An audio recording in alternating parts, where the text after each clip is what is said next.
No black cats, just straight facts. Triple P certified. Listen, we can talk about odds all day. It doesn't matter what the odds are. It matters what's gonna happen.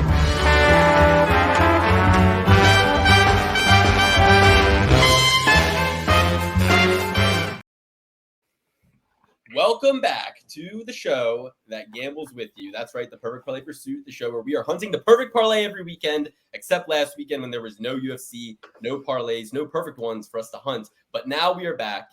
We are done gambling on one. We're done gambling on football. It is time for UFC. It's time for Dawson versus Bobby Green. But guys, we already broke that card down. It is waiting for you. We already went through it. The video is there on the channel. We gave you our picks bright and early, way ahead of everybody. Couple adjustments. Some things have changed. Montana De La Rosa has a new opponent, JJ Aldridge. We went through the card for a third time on the Patreon, the Fine Tooth Comb Club. If you want to get our extensive third look, our third combing through of that card, go to the Patreon, the Fine Tooth Comb Club, where we go through every card for a second time and go through the hot topics of MMA, talk about our lives, our weekends, real behind the scenes look. That's where you can get it. An extra episode every week. Thank you for being here, Dan, Alex. Coming off that break week, we have a big important guest joining the show in just 10 minutes. Joe Solecki returns after 6 months. He has a new child. He has more all-in grappling events coming up. And now he has a fight announced, so we have something to talk about. We're going to get his take on the main event this weekend. We'll touch on it. We'll say, hey, Joe, what do you think about Bobby Green versus Grant Dawson? It's his weight class after all. But he's taking on Drakkar Klose, and he's coming on the show to talk about it, break it all down. We'll be here in about 10 minutes, so in the meantime, let's catch up. Let's do some admin, some housekeeping, let everybody know where we've been, what's been up, and we'll start with you, Alex. What's going on, my brother? Nothing, man. A whole lot of nothing. I was itching myself the whole entire weekend, thinking I feel like I should be doing something right now. Realizing the absence of the UFC fights was troubling to me. Lost a lot of NFL bets, but I'm here. I'm living. I'm trying to get. I'm not surprised, motherfuckers. I'm trying to get it all back this weekend. You know, I'm really scratching at the bit. And if you want those picks, you got to go to patreon.com/perfectparlaypursuit. That is where my open bet sheet is. And believe me, baby, there's going to be some winners, but not guaranteed. And this is not financial advice. Not financial advice. Entertainment purposes only. If you have help, call 1-800-GAMBLER. Or seek help however appropriate, guys. I'm not going to tell you to call a hotline. I wouldn't call a hotline. Personally, I would go. I don't even know what I would do. I did an analysis, a self-check, and I don't have a concussion or a gambling addiction, so we're good. Dan, what do you think? I think if necessary, call the hotline. That's why we have it on our screen. It's not available in every state. Okay, go to the state where it's available. Only. Okay. Perfectly fine. Anyway, I'm doing well. I'm glad the boys are doing well. Everyone's safe and sound. It seems like our bank accounts are doing well. The gambling community is doing well as a whole. And on the micro level with the three of us, I think we're on good footing. And I think we have a couple of really good cards, both entertainment-wise and, if necessary, if you want to, but don't take it from us, gambling-wise. So let's have a good weekend. So you're coming off a pretty big week 2 weeks ago. You won about $1,100 net profit. You posted the picks that gained you that profit in your open bet sheet in the Fine Tooth Comb Club through the Patreon portal. And you took some of that money and you were really excited about the most recent card, Gamrot versus Fiziev. Fiziev. And so you were excited about that one. You had a lot of good takes. You ended up kind of breaking even on the night. Correct. Now you're sitting there with your pile of money and you were all excited about your bullets, your ammo, your ammunition. Are you excited about the Bobby Green Dawson card? Do you think that you have some spots here? I know we talked about at least one trophy certified underdog in the Comb Club. I think that there are a very healthy combination of some parlay pillars, but also some potential very big dogs headed off by, the headliner, Bobby Green. Well, they have to go to the Comb Club for that. We'll talk about the headliner with Joe Solecki. We'll talk about the headliner with Joe. Sorry. Yeah, my mistake on that. But, I think that there are some very big parlay combinations that will be exploited on this upcoming card. And the Sadiq Yusuff card as well. I mean, I don't know if you guys checked this card out. I certainly did. It is a banger of a card, entertainment-wise alone.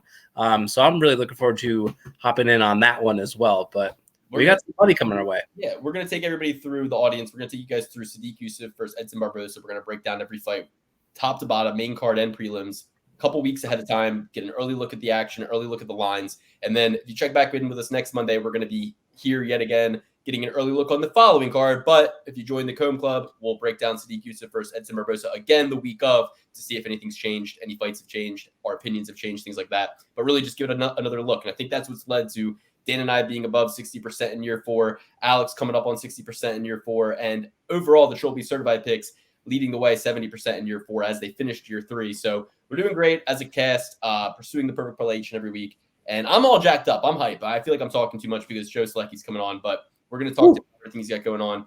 In the meantime, though, Dan, the Eagles game, you were there live. What do you think went wrong? Do you think it was just penalties? Do you think it was just the fact that you, a former Jets fan, were in the stadium? And as I said to Alex in the group chat, a single eyedropper's worth of Jet fan amongst the fan base can really just poison the whole batch. And well, let's start off with some good news on that.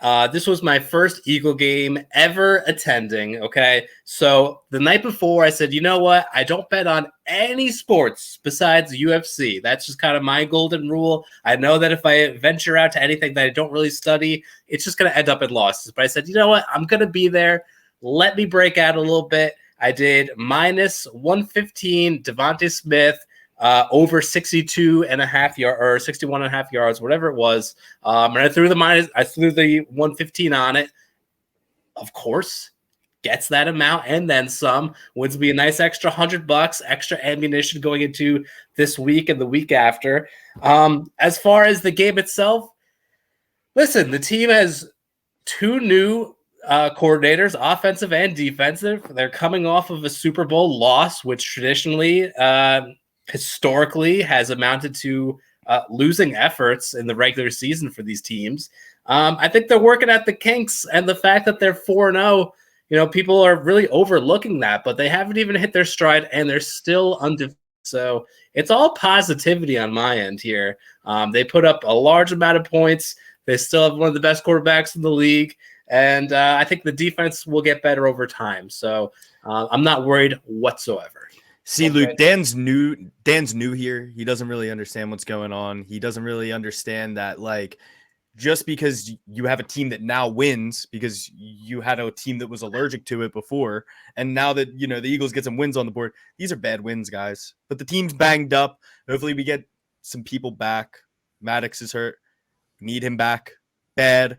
The secondary looked terrible.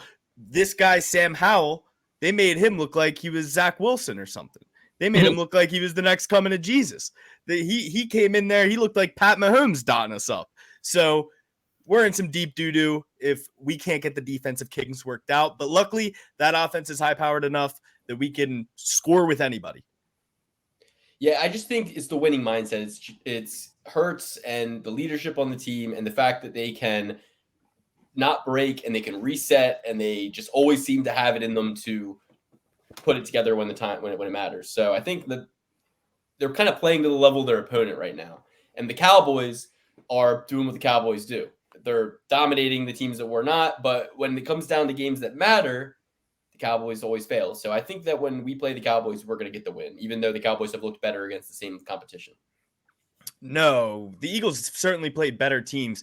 The Cowboys have only played scrubs. The Cardinals. Well, they beat the Redskins or the Washington football team better than we did. They beat the Patriots better. They didn't play the Washington football team. Are you sure about that? They played the Cardinals. They played the Giants. They played another really bad team, and then they played the Pats. All right, well, they Pats smoked the Pats. week. They smoked the Pats, though, and we couldn't do that, Rain game, but either Rain way. game. Rain game, first game of the season. It's always wonky. Gave Bill Belichick the most time to study you. He had 12 weeks. And he has 1 week for everybody else. But I don't know. I digest. Either way, if you guys want to get the Patreon episode of Dawson vs. Green, it's there for you. But we're going to talk to Joe about the main card as soon as he gets here and have him go through at least the main event, see what he's up to, and then we'll break down Barbosa versus Edson versus Sadiq Yuseff. And I think we should do it in Sadiq Yuseff fashion. You know what I mean? I think we should do it in What's this show called, Alex? Unprofessional breakdown. Unprofessional breakdown. And we should maybe do it in an unprofessional breakdown way. Well, I don't see Michael Bisping fighting on this card, so it might be hard. Dan, do you even know what we're talking about? I've seen. You guys got to go to Sadiq moments. Yusuff's YouTube channel, watch Unprofessional Breakdown.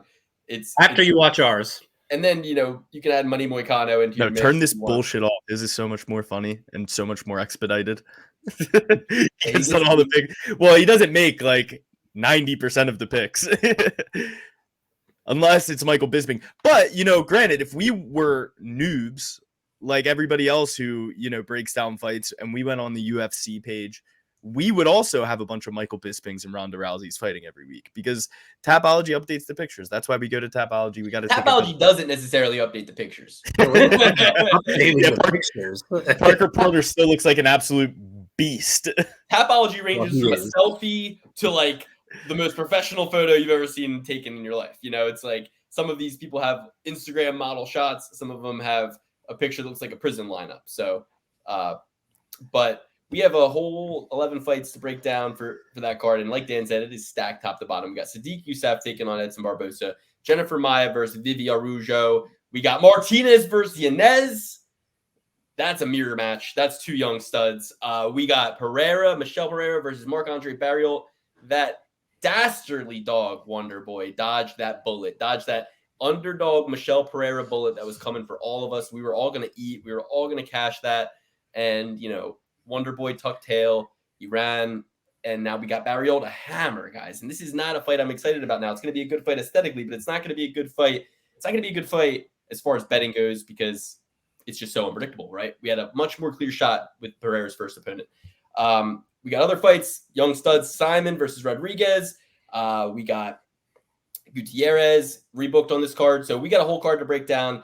Before we get to that, I'm rambling. I'm looking at the Tapology page. I don't even know that our esteemed guest has joined the chat. Guys, welcome back to the show. Joe Solecki. Joe, welcome back from North Carolina. The porch of Jim O. Where are you at, Joe? I'm in the storage, because the gym was too loud. So through that door is the gym, but you got me in the storage section. So all kinds of random stuff. I'm sitting in like a barber chair right now. I don't even know whose it is. I found it. So you find crazy stuff back here. I don't even think it belongs to the gym. We're in some industrial complex. You always find crazy stuff back here.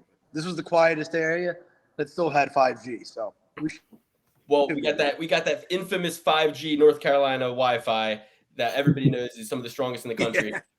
So, Joe, you're bugging in and out a little bit, but the audio is crystal clear. That's what really matters. And we got some good BTS behind the scenes shots of Jim O. So we'll start there. You're back at Jim O. Yeah, I'm actually at Jim O full time now. So it's been awesome. But I'd have to say, because it's super important, because people that don't really fight sometimes don't understand. I don't mean you guys, but because the cool thing about martial arts is when you train at most of the gyms, it's largely people that don't fight for a living. So sometimes they don't really understand what our schedule might be. I used to train with. Oh, I think my internet's pretty bad. We hear you fine. Yeah. Your audio is good. Your audio is good. Sorry. If you want to go audio only, that might help. Okay, cool. No, I mean, it's up to you guys. I might be on the Wi-Fi, honestly, if I go check. But I'm going to leave in hockey if you don't mind. Sorry. No problem at all. There is one I can connect to. 1 second. No worries.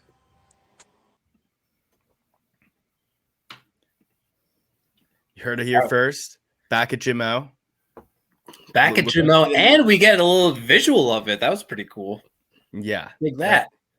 That's great. I actually, when Joe gets back, I have some advice for his next fight. I think I know how he can win. He was going to reprimand me for saying Wonderboy tucked tail. I thought he was going to some people don't understand that guys like Wonderboy, they train hard, and if the guy misses weight, I was like, no, this is going to melt out. I was like, why don't you talk about Poirier? Oh my God, I was going to be so embarrassed. I was like, oh, geez, here it comes. No, we'll get Joe back shortly, guys, but we got to get his take on Dawson versus Green. That's a fight that, in my opinion, we're going to say this to Joe when he gets back on here. We got to get Grant Dawson out of the way. Here he is. All right. Sorry, guys. I think I have better connection now. Joe, you are good, but what is your shirt? Is that Glory Kickboxing? No. And it's not Glory James Krause either. That's my what I buddy. thought you were trolling us with the James Krause shirt. A guy under federal investigation right now for gambling. I'm in a grappling team photo with him at the PI that I wish that photo had disappeared. Not that he wasn't a nice guy, he was nice, but it's bad for the brand. This is my buddy actually. He's my third cornerman, Ali Alreida. He owns a gym up in Bay Ridge in Brooklyn, and he's also Glory Martial Arts. He's Glory Martial Arts Center, and no betting scandals, so we're good. Perfect. Beautiful. But yeah, so you asked me about being at Gym O, and then I cut out because the Wi-Fi is terrible. But I think I'm all good now. But no, what I was saying was like when we train at these gyms, it's largely a lot of people that do martial arts for fun. So like I've even had conversations with guys I've trained with for a long time, and they didn't even understand like my life was more than doing jiu-jitsu when they did. They're like, oh, I forgot you had to like run sprints and wrestle hard and spar hard and all this. So I was traveling for years. So this is, usually when guys like relocate, it's like, oh, there was a misunderstanding or a falling out. Or like couldn't be further from the truth. Like I love everybody at Salty Dog. My family still lives in Wilmington, so I'll be going back a lot and doing jiu-jitsu there, when I visit. And I love John Salter, all the guys that helped me all the years, Wyatt Hopkins, all those guys. It just came down to the travel, man. With the second baby was on the way last camp, and it really sucked being away from home. Some guys do better that way. It's not really for me. And then, kind of just had to make a decision, especially with 2 kids. It was like, okay, so I could come up here and coach like I was offered, which was awesome, which I wanted to do my whole life anyway. And then that would let my wife kind of stay home from work for the time being. Or we could, have her work just to pay for 2 daycares, and I'm going all the time and she's going all the time. And what kind of life is that? So, it was just an awesome opportunity and I couldn't say no. And not having to travel has been awesome. I get to be with my coach every day. So I don't have to deal with any of that craziness of like overtraining because I think I'm undertraining, if that makes sense. Like I'll kill myself when I'm left to my own devices. But now I get to look at my coach every day, Jeff Jimmo, and be like, what do I need to do? What should I do? Should I do more or less? Whatever you tell me. And that's kind of when I thrive, is when I can just kind of be the soldier and be told what to do. I have the IQ and the ability and the experience to run my own training camp, but I don't ever see that ending well for too many people, and I just don't want to do it. I'll always second guess. Yeah, exactly. I mean, that you hit the nail on the head. You don't see it ending. You don't see the best of the best doing it. So, Alex. Yeah, and like I said, I want to do this a long time still. My body feels great. My mind feels great. I love it. I would hate to cut a career short because I'm missing my kids growing up. You know what I mean? Like, I would hate to still feel good 3 years from now. Like, I want to fight closer to 40 than I do to 30. So I would hate at 33 to be burnt out of the travel and, raising my kids through FaceTime and call it quits because of that when I still have a lot of tread left in the tires, So especially, you're at the age too where they're home. I mean, soon they'll be in school. That's what I'm thinking about a lot of the time. I have a 1.5-year-old daughter, and I'm like, this is actually the time that this is the time right now that I'm gonna remember and enjoy before 80% of her day is taken up by activities. So that's exactly I'm right there with you. But so it's been great. It's been great. Got a great crew of training partners. Got my coach every single day, and my family, which is awesome. And it's a lot easier on the body. I didn't realize what a toll it was, is getting done on a Friday, hard spar, and then driving 4.5 hours back home. I'm not dead to the world after training. I get to go home and recover like a professional athlete. So it's been awesome. I'm enjoying the heck out of it. Yeah. So how is the new baby boy? You got a second one now? Yeah, he's mean, man. Congratulations. He's always just like this. He's always like this. Like he's like Park Diaz, brother. Just like his eyebrows are always scrunched. He's always just looking at you. Like I said, I was gonna bring him to public weigh-ins the next fight for face-offs because he's got a way better face than I do for it. But he's awesome, man. He's growing fast. He's attached to my wife. He's a mama's boy for sure. So, which is smart. I can't give him anything he needs other than, talk baby talk to him. So it's been awesome. That's hilarious. Alex. Yeah, so it was just recently announced that you're going to be fighting Drakkar Klose. What do you think about that matchup? How are you preparing? All that jazz. Man, I think it's a fun matchup, first of all, because he's a tough puzzle to solve. He's very well-rounded, a lot of experience, and he's been here for a long time, which just that alone, kind of when you look at his resume, that tells you about somebody. To get here is one thing, but to be able to stay here so long and be at the top of the game is impressive. So, tough puzzle to crack, but it's kind of the opportunities we've been looking for. I don't think any easy opponents. I guess the last fight being a guy that was a debut when I had a lot more experience was probably the closest thing to a mismatch. But even he was really tough and had more fights than me. But, this is the fights we've been hunting. I've been fighting a lot of tough guys that maybe don't have that name value. The Alex De Silvas of the world. Hubbard is known now from the Ultimate Fighter and stuff, but that was a tough fight at the time. This is the fight where you go, okay, like, it's the skill level, like the guys I've been fighting that are really talented, but the name value, the ranking, all of that also line up, And it's not a bad fight to have. This is my renegotiation fight for my new contract, so that also didn't hurt either because you're going, okay, like, we're going to come out and fight a stud that everybody knows, so that kind of plays in your favor too with getting a new contract. So everything worked out perfectly. This is the challenges we want, and it's exactly what we got, so I'm super excited. I think I might have the last final piece to that puzzle. Like, if you really want to crack it, I think as soon as you guys get in there, you run at him and you just give him a hard shove at the chest, like Jeremy Stevens did. I think that might work. That's what I was saying, man. I was like, I would like to wear, jokingly, I said I was going to wear my son in the Bjorn. But I was like, I don't know, man. This guy gets these shoving matches at weigh-ins. I don't know if he's above pushing me while wearing my baby. So, yeah, I don't know. I've been saying it for years. The Bjorn is not good for self-defense because if you need to get into a street altercation, you have nowhere to put the baby. You need a stroller that you can push away, and then you can fight. Because if the baby's on your chest, like they're gonna just jab that baby. I'm already square enough from being a grappler my whole life. I want to be elbows in tight. So we got to nix that. But that's not a terrible idea. Run across there, try to whiplash him.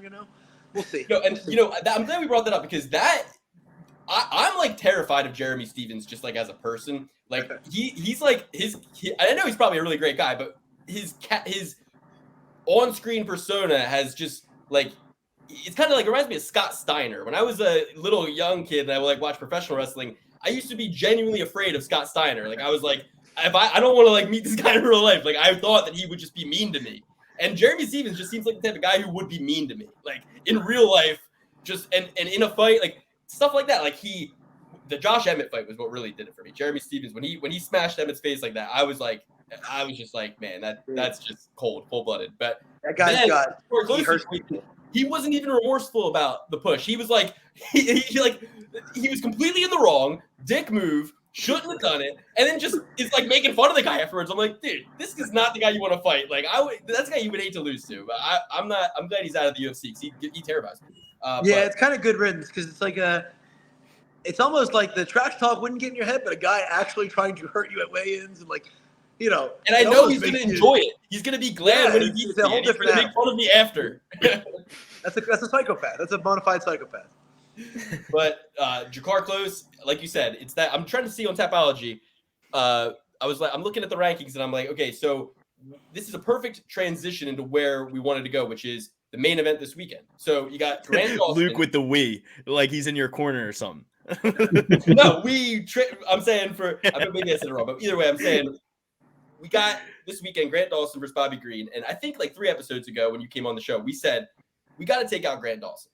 This kid's in our way. We got to get him out of here. And he's log jamming us up. And I feel like this is the fight before the fight that gets us that main event fight that Grant Dawson is in right now.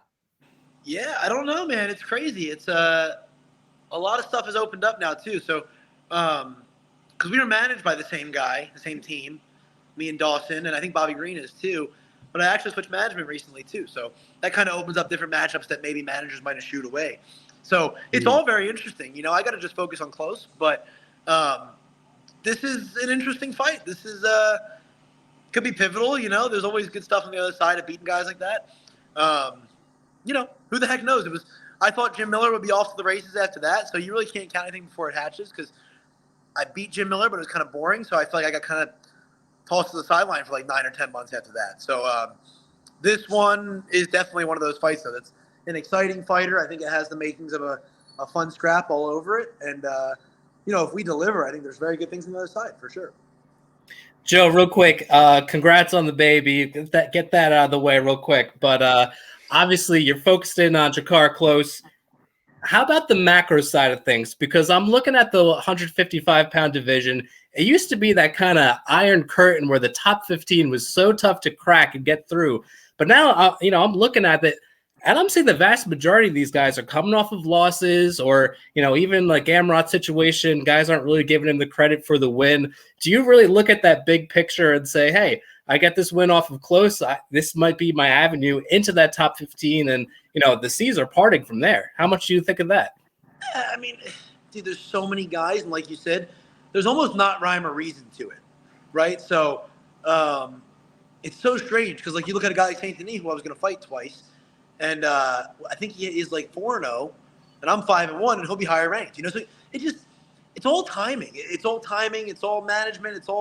It used to be before COVID. It used to be a lot more clear cut, but they started going, kind of nuts with the matchmaking because guys were falling out and they're putting debut guys against, the 25th ranked guy. So I think they realized how much fun fights are, how much fun fights are when you match, because I really think it's like more like the top 50 at lightweight. Like, I think any of us can beat any of us, so I think you can't look too far into it, but I think there definitely has been a conversation, especially being with my coach every day, of like why not us? Like, I don't see why not? I think if I was in the gym with any of those guys on any given day, it's gonna be hell on wheels for them, and vice versa maybe, but I'll be right there. So why the heck not? It's a matter of how you wake up on fight day, and to crack that top 15, I think the top 25, top 30 are all right there. So yeah, I don't really ever like to think of what's the other side, because I think for me it's always been a slow burn anyway.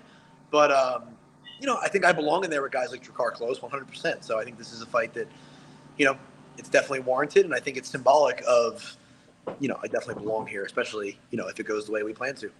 Well, Joe, you don't have to think too far ahead because we're going to do it for you, okay? Because it's like we got this. We're a bit of strategists. So you just mentioned Benoit Saint Denis. He's taking on Matt Frevola, ranked number 14. I'm looking at the top 15 right now. So here's what we're going to do. Benoit and Matt Frevola, they're going to get in there with one another. Now, Benoit's coming in as a huge favorite in this fight. I'm like nervous about that. We were just talking about that like 30 minutes ago. Nobody's fool. Frivola's nobody's fool. It's in New York, too, at MSG. It's in New York, at MSG. I mean, that's overpowered for Frevola, right? So it's not guaranteed BSD is getting through Frevola, but let's say he gets through Frevola. That's our ticket to the top 15 right there, because we have history with BSD. He's got to do right by you. He pulled out. So he's got to do right by you there. So now we're fighting BSD inside the top 15. Boom. Now, Dawson's ranked top 10. However, Bobby Green's not ranked in the top 15. So it's not going to do much for him beating Bobby Green. So he'll still be floating around the top 10. Dude, and that's where you want to talk about, like, and this is not saying anything bad, because actually it was a nice ending with my old management. I just wanted to move something smaller. But when you talk about, during COVID, people had to switch managements and this and that to get the fights to get in the UFC and all that. You talk about you're down to a couple management teams managing everybody, and Bobby Green and Dawson have the same manager. So you're like, well, one guy's benefiting a ton there. He's fighting a ranked guy, but Dawson should really be fighting up. You know what I mean? Like, and Bobby Green. But it's a main event. But at the end of the day, like Chairez Sonnen would say, it's a main event. So really, Bobby Green, he's bringing the eyeballs. He's not bringing the ranking. But if it's a main event, it's when you really look at the rankings, like the way the journalists base the rankings, it seems like it's a popularity contest anyway. It seems like that's the first problem right there. The journalists making the rankings. That's the first problem. Crazy. 10 out of 10 agree. I mean, if I was a manager and had two fighters in the same weight class, I would make them fight all the time. You definitely get a win bonus as a manager. You get double pay. It would be great. That's what it comes down to. And that's exactly when you realize then that management is almost like a glorified middleman, because they start to work for the UFC because that's where their bread is buttered, So, but in a typical black sheep Solecki way, we flipped the script, and now I'm being repped by my longtime friend and teammate, Scott Holtzman, who has like no fighters in the UFC. Hot sauce. So it's actually been awesome because he has a good relationship with the UFC, because he used to handle a lot of it himself with his manager, Daniel Rubenstein, but he always was kind of talking back and forth with them as well. So it was one of those, like, let's see about having an advocate instead. And it's been pretty awesome, especially because, we've been in the room together for years, and he's been there, done that. He knows what it's like to have to deal with all that crap. So it's been very, very interesting. I was like, you know what?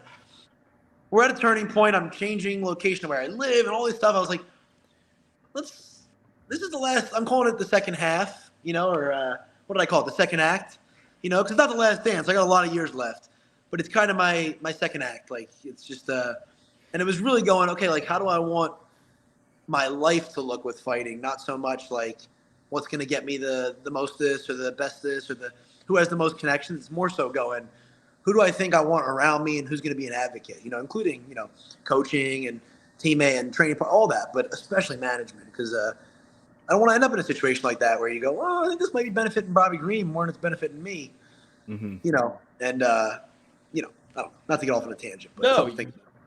young athletes find themselves in a situation they've never been in before, and what you have in front of you is guidance laid out by other people, but at the end of the day, they're not you, and you had an individual path to get where you are, so you need an individual formula to have success in the fighting. Maybe if you were playing a team sport, it'd be one thing, but fighting like no other, there's not one path. I mean, you got Sean O'Malley, he's a world champion now. He trains a lot different out there in Arizona than anybody else. You got, champions from all over the country, all over the world, and they all have a different kind of formula or recipe and a different way that they live their lives outside of the sport. So I know you got a long drive, Joe, and I know you want to get back to the fam, so I want to let you go. But if there's anything you got to promote, I want to also get your take on this weekend's main event because it's in your weight class. But if there's anything you got to promote, I know you got All In Grappling. I think you got a smoker series coming up.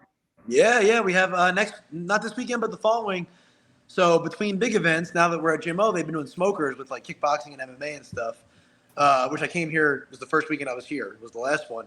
And it was awesome. Like these guys are trying to get after it. It was actually really impressive. But we're going to do the same thing with grappling. So it's going to be, instead of having the super fights and all that and the event with all the regular competitors during the day, we are going to do like something fun, quintet, maybe get some teams together, dual meet style down the line.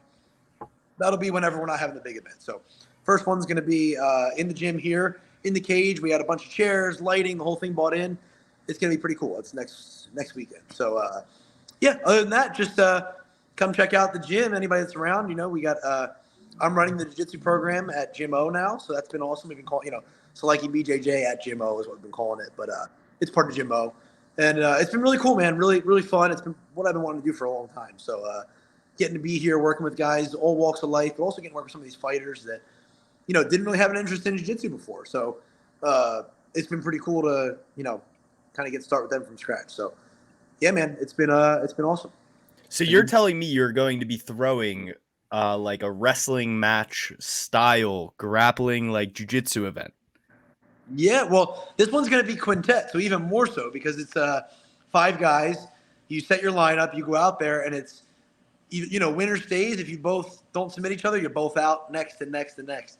So even more so, yeah. So we're going to have it in the gym, in the cage. It's going to be pretty sick, man. I think it's going to be a fun, you never know when you do these things because it takes a while for it to catch on and people to get excited about it. But I think it's going to be a fun time. I really do. I mean, I'm excited for it. So, well, for those of you who don't know, if you've watched the older episodes with Joe, when he first launched All In Grappling, we had a bit of a fundraising campaign on our Patreon, where the Cone Club, where if we reached a certain member threshold by a certain day, then Dan and Alex were going to actually go down to North Carolina and grapple at All In Grappling too, right? So, some excitement internally died down around that because of obligations and things like that. And also we didn't meet our threshold goal. But because of a lack of Patreon members. That being said, the funds were not raised. But that being said, I think a new fundraising goal needs to be made because Dan has joined us, Joe, in the ranks of the trained. And he's evolved from untrained. He's now our newest white belt. So he's a white belt. Awesome. He trains. Dan, where do you train at?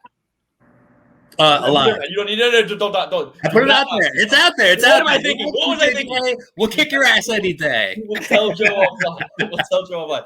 But maybe we can throw Dan in there. And Joe, I don't know if you know this. We had another UFC fighter on the show. I hope you don't think we're cheating on you. But we had one. You were the only one for a while. We had one other, Eric, your boy Anders. So maybe we reach out to him. We get him for the 4th. And then come in and we just absolutely wreck house. That's not a terrible strategy. We got one team that one of the guys has a little boy, and he's their 5th member. Oh, He's wow. So they couldn't make the weight limit. So they're like, we're putting him in. And I was like, that's actually genius. That's Because the fit. it's not cheating because if you get through the 4 of them, he's not going to be able to grapple. So they're actually playing down a member. I was like, that's really genius when you think about it. But that's even better. You put him out there, let him smash everybody, then you don't have to worry about it. You just sit back and watch. That's what I was hoping was going to happen when we were doing the CFFC team for that. We had this huge guy that qualified for ADCC. I was like, we'll send him out there. He's going to smash everybody. And he lost the first match. I was like, dude, You're the big guy. You're supposed to do your job. I'm not supposed to have to grapple today. Like, what are we doing? Well, next time you see Eric Anders at an event, you could be like, hey, I heard you're fellow Triple P alumni. Hey, 6 degrees of separation. He's close with Salter because they are both from Alabama. So maybe we can very hook that up. nice. Yeah, we grilled him about Alabama when he was on the show. So go check that episode out if you guys haven't seen it. But Joe, anything else? I mean, we got to get your take on the main event. But other than that, we don't want to keep you for too long. I know you got to get back to the family. No worries, man. Just thanks, guys. Thank you guys for having me on, as always. Just shout out to everybody that's been helping me this camp. I mean, really, camp starts next week, but we've been going. So, just everybody at Jimmo and Jeff Jimmo especially. It's been fun, man, because, when you're a fighter, you got to have a great coach, but also, and you need mentors. I feel like being around John Salter for years was amazing because successful fighter, successful man, somebody I could reach to be like. But, when you think about MMA coaching and stuff, you kind of always need to have a mentor in every field. So I want to be a coach one day. There's no secret about that. So it's also getting to come here and shadow Jeff in the coaching department has been really cool too. So huge shout out to him and everybody at Jimmo. They're definitely building something special here. Shout out to everybody at Sauce Dog Jiu-Jitsu in Wilmington. Assis Jiu-Jitsu, like you guys all know. Hell yeah. Talking about that for a long time. I'm going to try to get back there real soon after the fight.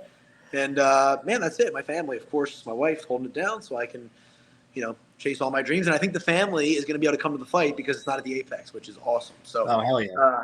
I'll probably leave my daughter at the hotel with her grandparents. But my son will be there. So, This is it'll just be MSG. cool to have him for fight week. This is MSG. Are you fighting at MSG? No, I wish, but then I kind of don't wish because of the taxes. Yeah, the taxes. Yeah. Austin, Texas. So, Oh, wow. So no taxes. yeah. So Joe Rogan will probably be there in the crowd. Gordon Ryan, maybe all your local Austin celebrities, maybe Shane Gillis. Elon So, Musk. yeah, maybe so, man. You never know. But I haven't been out of the Apex in 4 years, so Man, I'm freaking that's crazy. excited. I didn't realize that. Yeah. Beautiful. 2019. Great.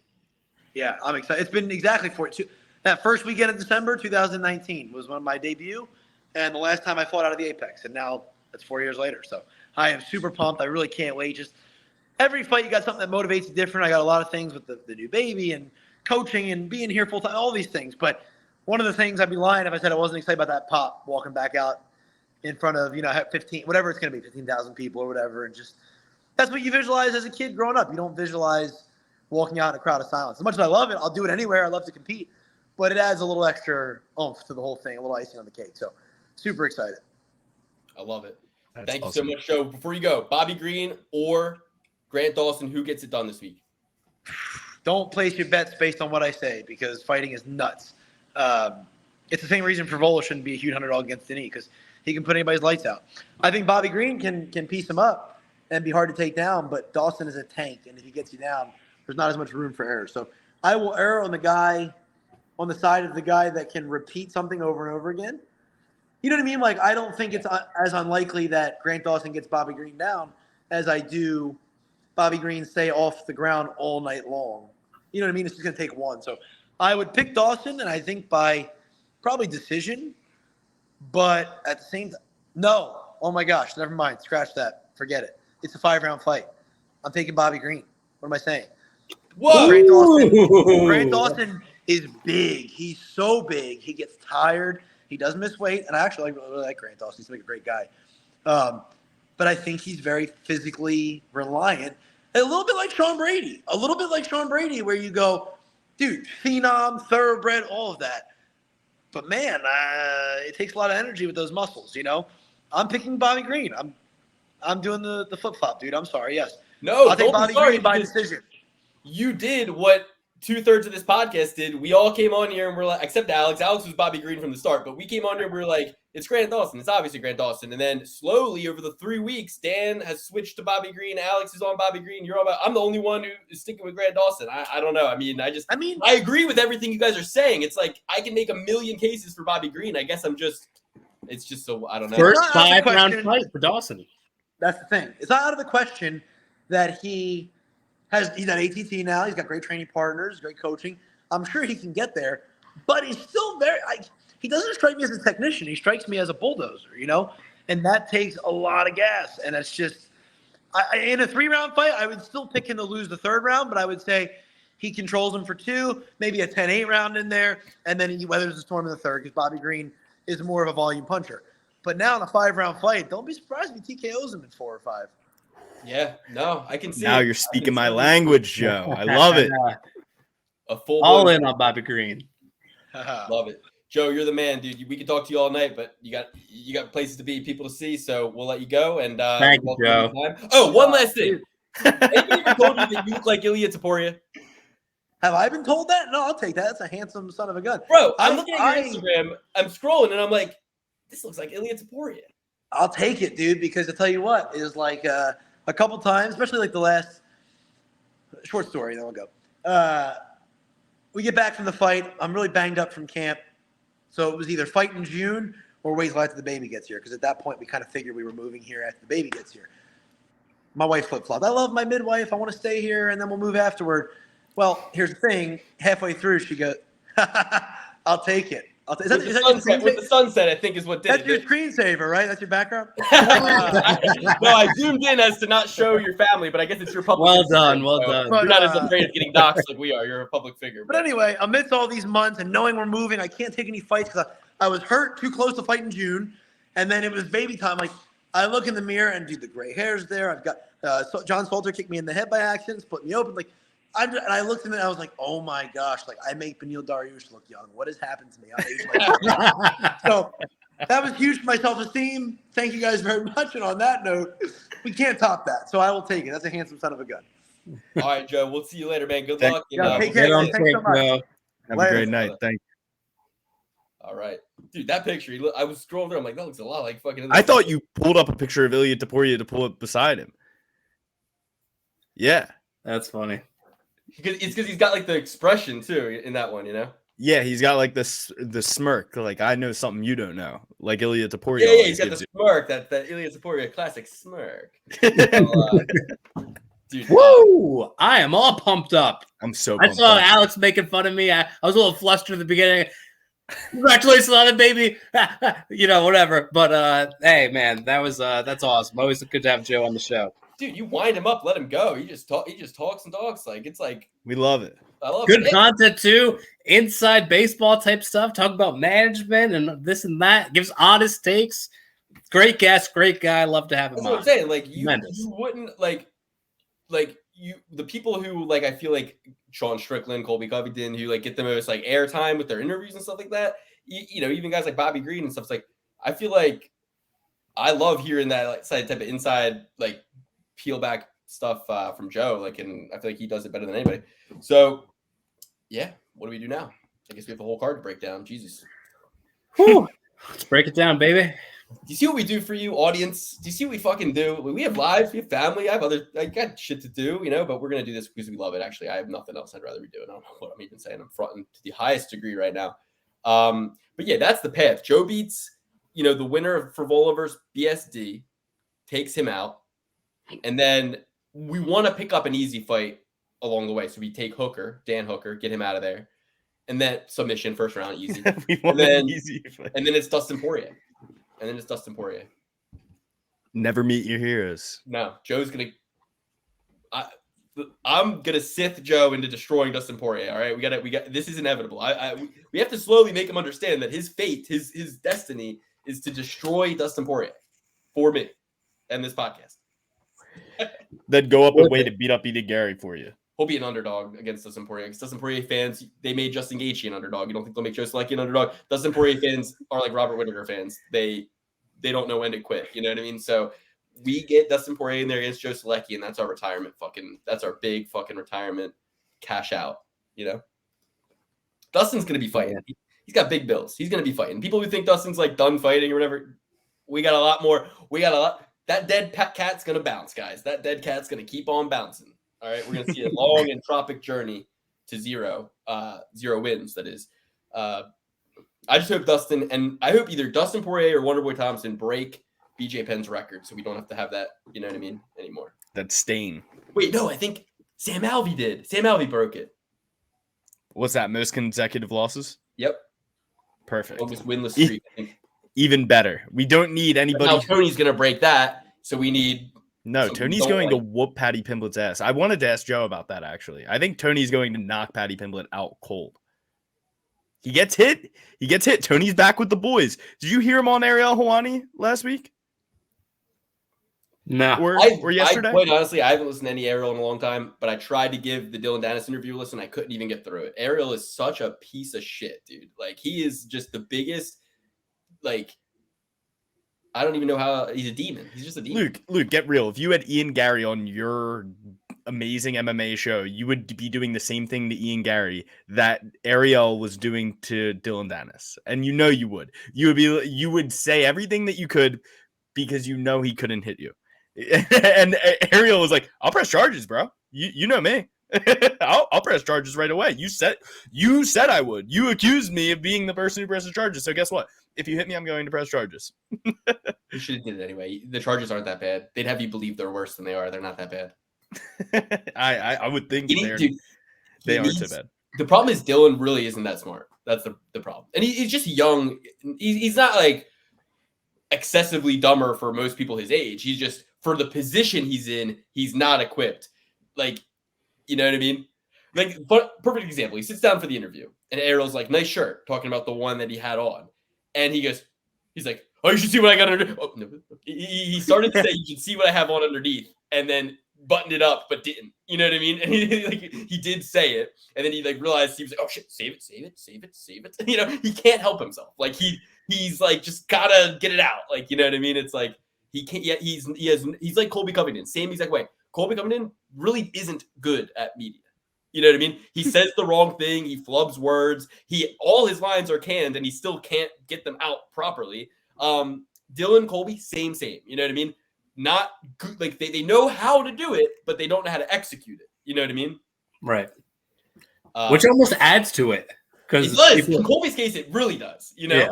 Tito, same thing. Tito, no matter how many times, how many takes you give him, he's not going to get it right. You know? And people see that and they hate him more. And so, which is what he wants anyway. So it all adds up. It's all good.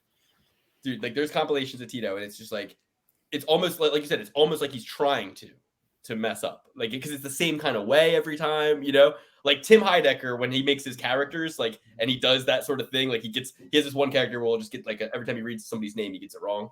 And he's like, it's like a dyslexia. He's like playing a guy with dyslexia, basically, but he does it the same way every time. And it's like, he's doing it on purpose. But Tito and like these guys, they do it the same way like that, but accidentally. Brendan Schaub with his like Schaubisms, you know?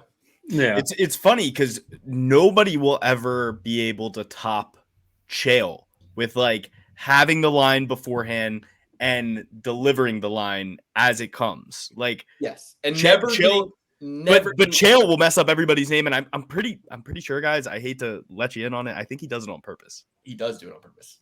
I think he does. And it's also a combination, right? So it's like when you notice you have a weakness that folks will exploit and make fun of you for, what you do is you lean in. So that way it's like he knows that he's going to do it. So because he knows he's going to do it, he chooses to do it at times when it's to his advantage.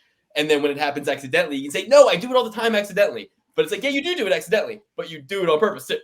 It's like when they say, did the police set OJ up, or, you know, did he do it? And it's like, two things can be true at the same time. Somebody can do something, and the cops can be crooked too. You know? Yeah, absolutely. But I don't know what happened allegedly. I'm not trying to get.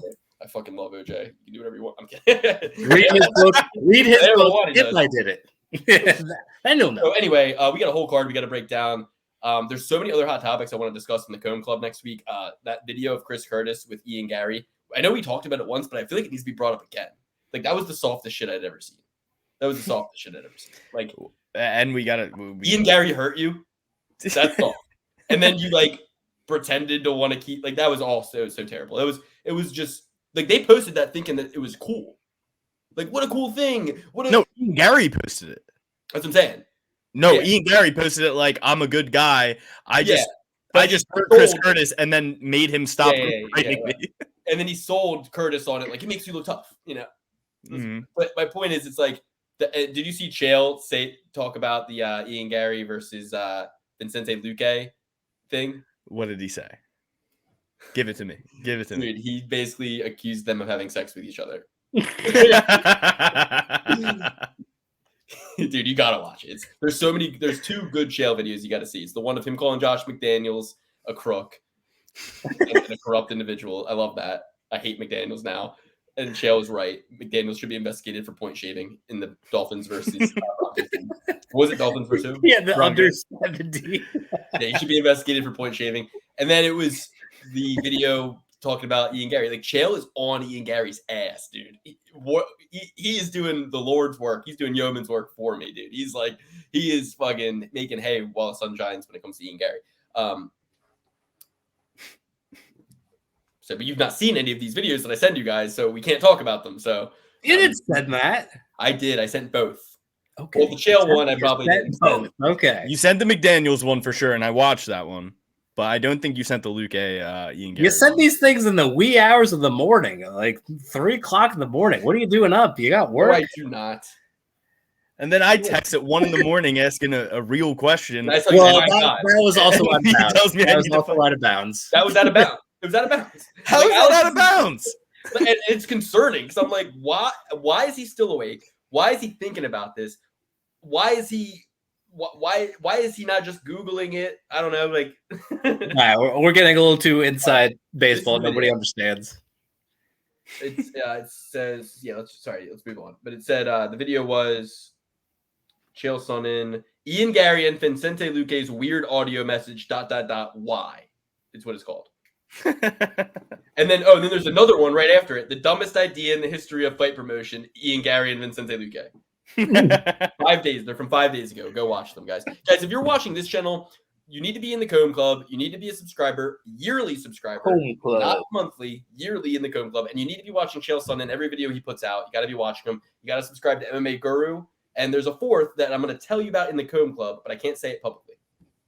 But mostly watch us. Mostly. Yes. And MMA Lock of the Night. All right, let's move on.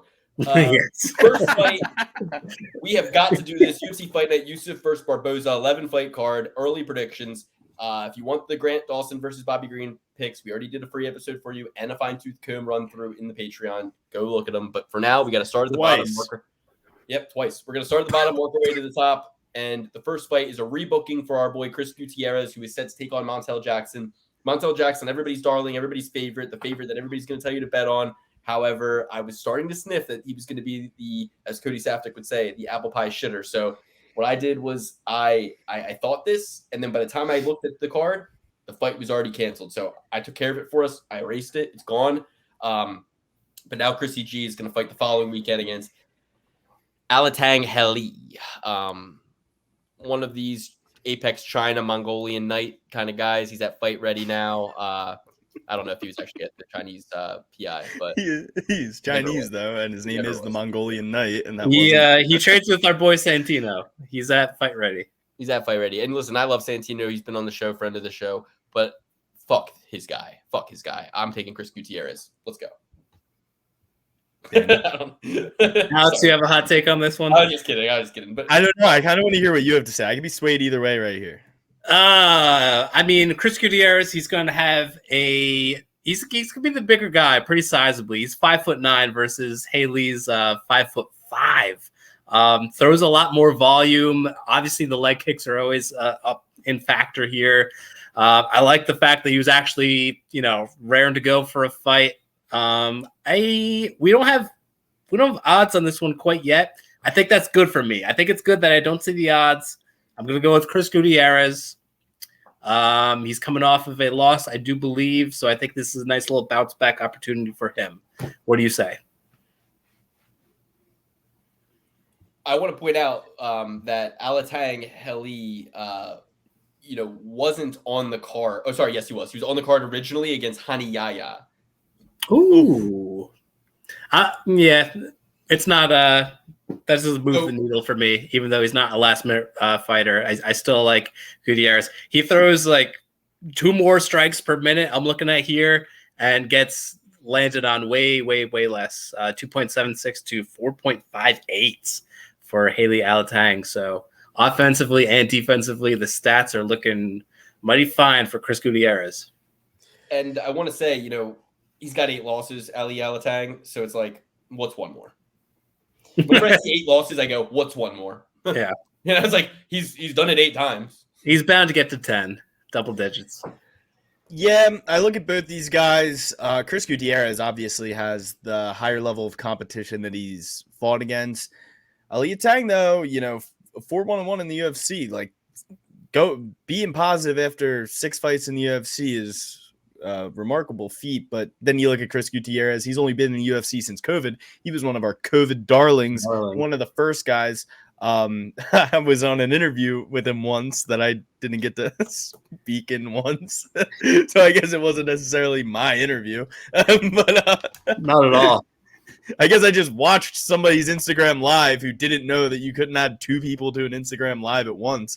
But yeah, I'm going to roll with Chris Gutierrez here. He's got the higher level of competition. He has that draw against Cody Durden. Cody Durden, he's been nobody's fool as of late. He's been going out there and whooping ass when nobody thinks he will. Alatengheili, he's had a long career in the UFC, but you look at most of these guys, they are definitely not on the roster anymore, or I haven't heard of them. Yeah, you got to go with Chris Gutierrez. This is going to be a striker's delight. Chris Gutierrez is better on the ground for sure.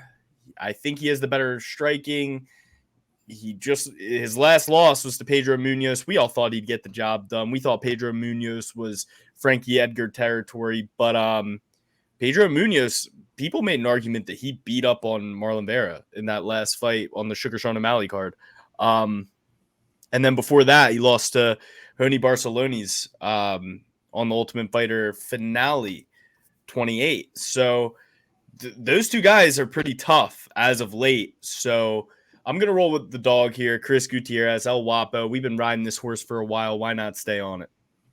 All right, beautiful. Our next fight is winding it back. We got Daniel Lacerda versus Edgar Chairez. For me, originally, I was on the dog Lacerda. I know people watching that fight said, oh, man, Lacerda was on the way to winning until he got robbed. I don't know, guys. I feel like Chairez, even before the fake submission, whatever you want to call it, was having success. Maybe that's just, the nerves being in the fight where, I'm kind of the opposite of Luke. I always think I'm losing. So I don't know. Upon further review, I think I'm going to have to go and switch it up and go with the guy that actually has the win. Illegitimate or not, I feel like that choke was pretty deep, and I feel like he had success even before that. So I'm going to switch from my previous pick and go with Chairez. Well, you'd be switching again, because if you remember, we came on originally and we Troll B certified Chairez in the YouTube episode that we did. Right. Then when we went to the Fine Tooth Comb Club after a week, we all came back and we were like, I'm thinking it's Lacerda now. And we all agreed. We were like, yeah, that's what I was thinking too. Yeah, that's what I was thinking too. And we all started to switch. And we all were like, we all came to the Fine Tooth Comb episode with intentions of switching to Lacerda. So we had one of the first ever full shaves. It was a full shave, guys. Well, now we're taking up that shaved off hair and we're plastering it right back on. I'm going with Chairez. You're taking the hair and you're putting it back. It can't go back on. It can go back on, baby. You got to go to Turkey for that. And you're going to Mexico. You know what happens when you get a hair transplant from Mexico?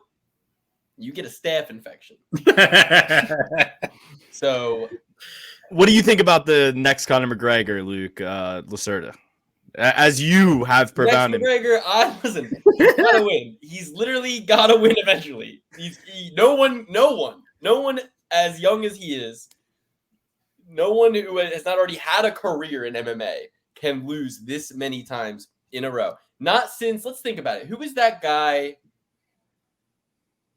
I want to say Jay Ellis. The name in my head, I don't think it's correct. Kedis Ibrahimov? Oh, yeah. That is a correct name. He did lose a lot, but I think he only lost like 4 in a row. This guy's like going towards like 7 or 8. No, he has lost 4 in a row, but it's rare that the UFC has a guy under contract who is 0-5 in his last fight. Sure, he didn't lose all of those fights. Wow. I literally, I have information in my head I don't even know I have. I was sitting there, I'm like, not since, and then my brain was like, it was like, say Kedis Ibrahimov, say Kedis Ibrahimov. I was like, but I don't know who that is. And I just had an image of Roman Deladeze standing over top of him. You know what I mean? That guy. Yeah, He's yeah. that guy. But I was like, that guy that Roman Deladeze beat. And my brain's like, had a superhero. I'm like, but that name means nothing to me. I don't know that person. But that's who it was. I looked him up. He had a 4-fight stint in the UFC that all resulted loss. Da Unjun, Ed Herman, Roman Deladeze, and Danielo Marquez all beat this guy. And I remember the same thing we were saying because he had come into the UFC undefeated. 1, 2, 3, 4, 5, 6, 7, 8-0. 8-0 in the UFC. Russian flag behind him. 28, by that point, 25 years old, right? And we were like 8-0, Russian, Dagestan, let's fucking go, man. He's going to win. Then he loses. We're like, well, he's going to win this one. Then he loses. Well, I don't think I picked him against Deladeze, but then it's like, okay, he's got to win eventually. And he just didn't. He never did. But now he's on a 7-fight win streak, and it includes some even in MMA. But then intermingled in there, he's got a modified rules bout, a boxing bout, a couple other boxing matches, and he's only lost one boxing match by majority decision. Yeah, I wonder the competition of these boxing matches.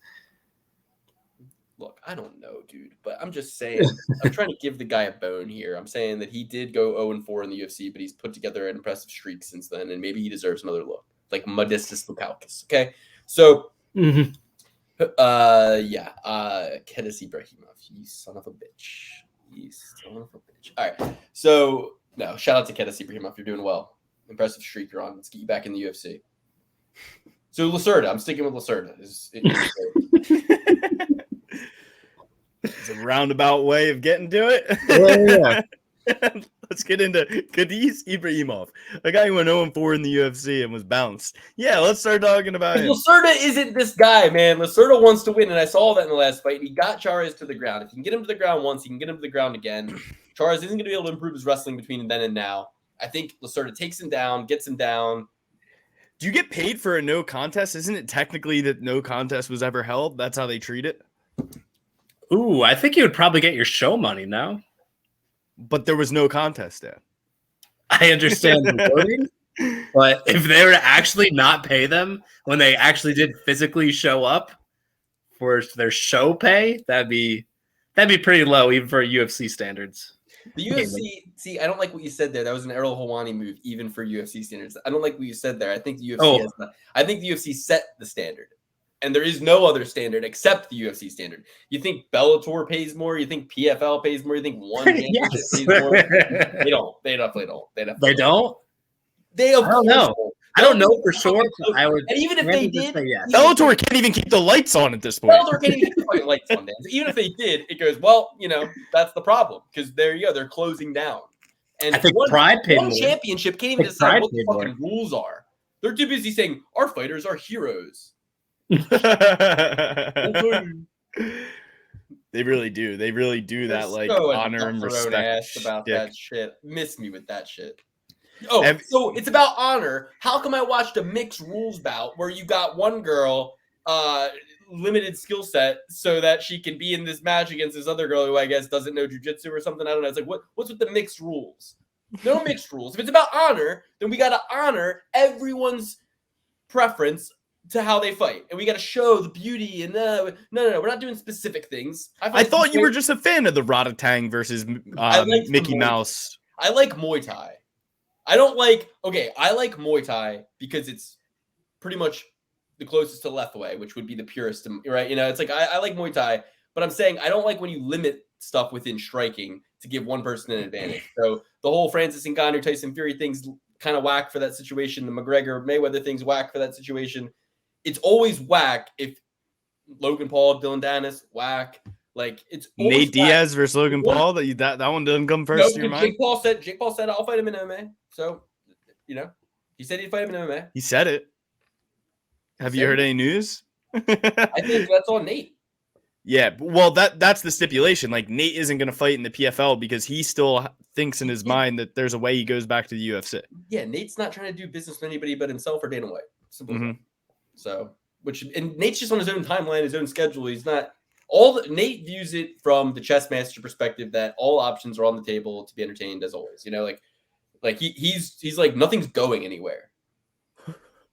But he is aging, which He's is like, I still got the Conor fight.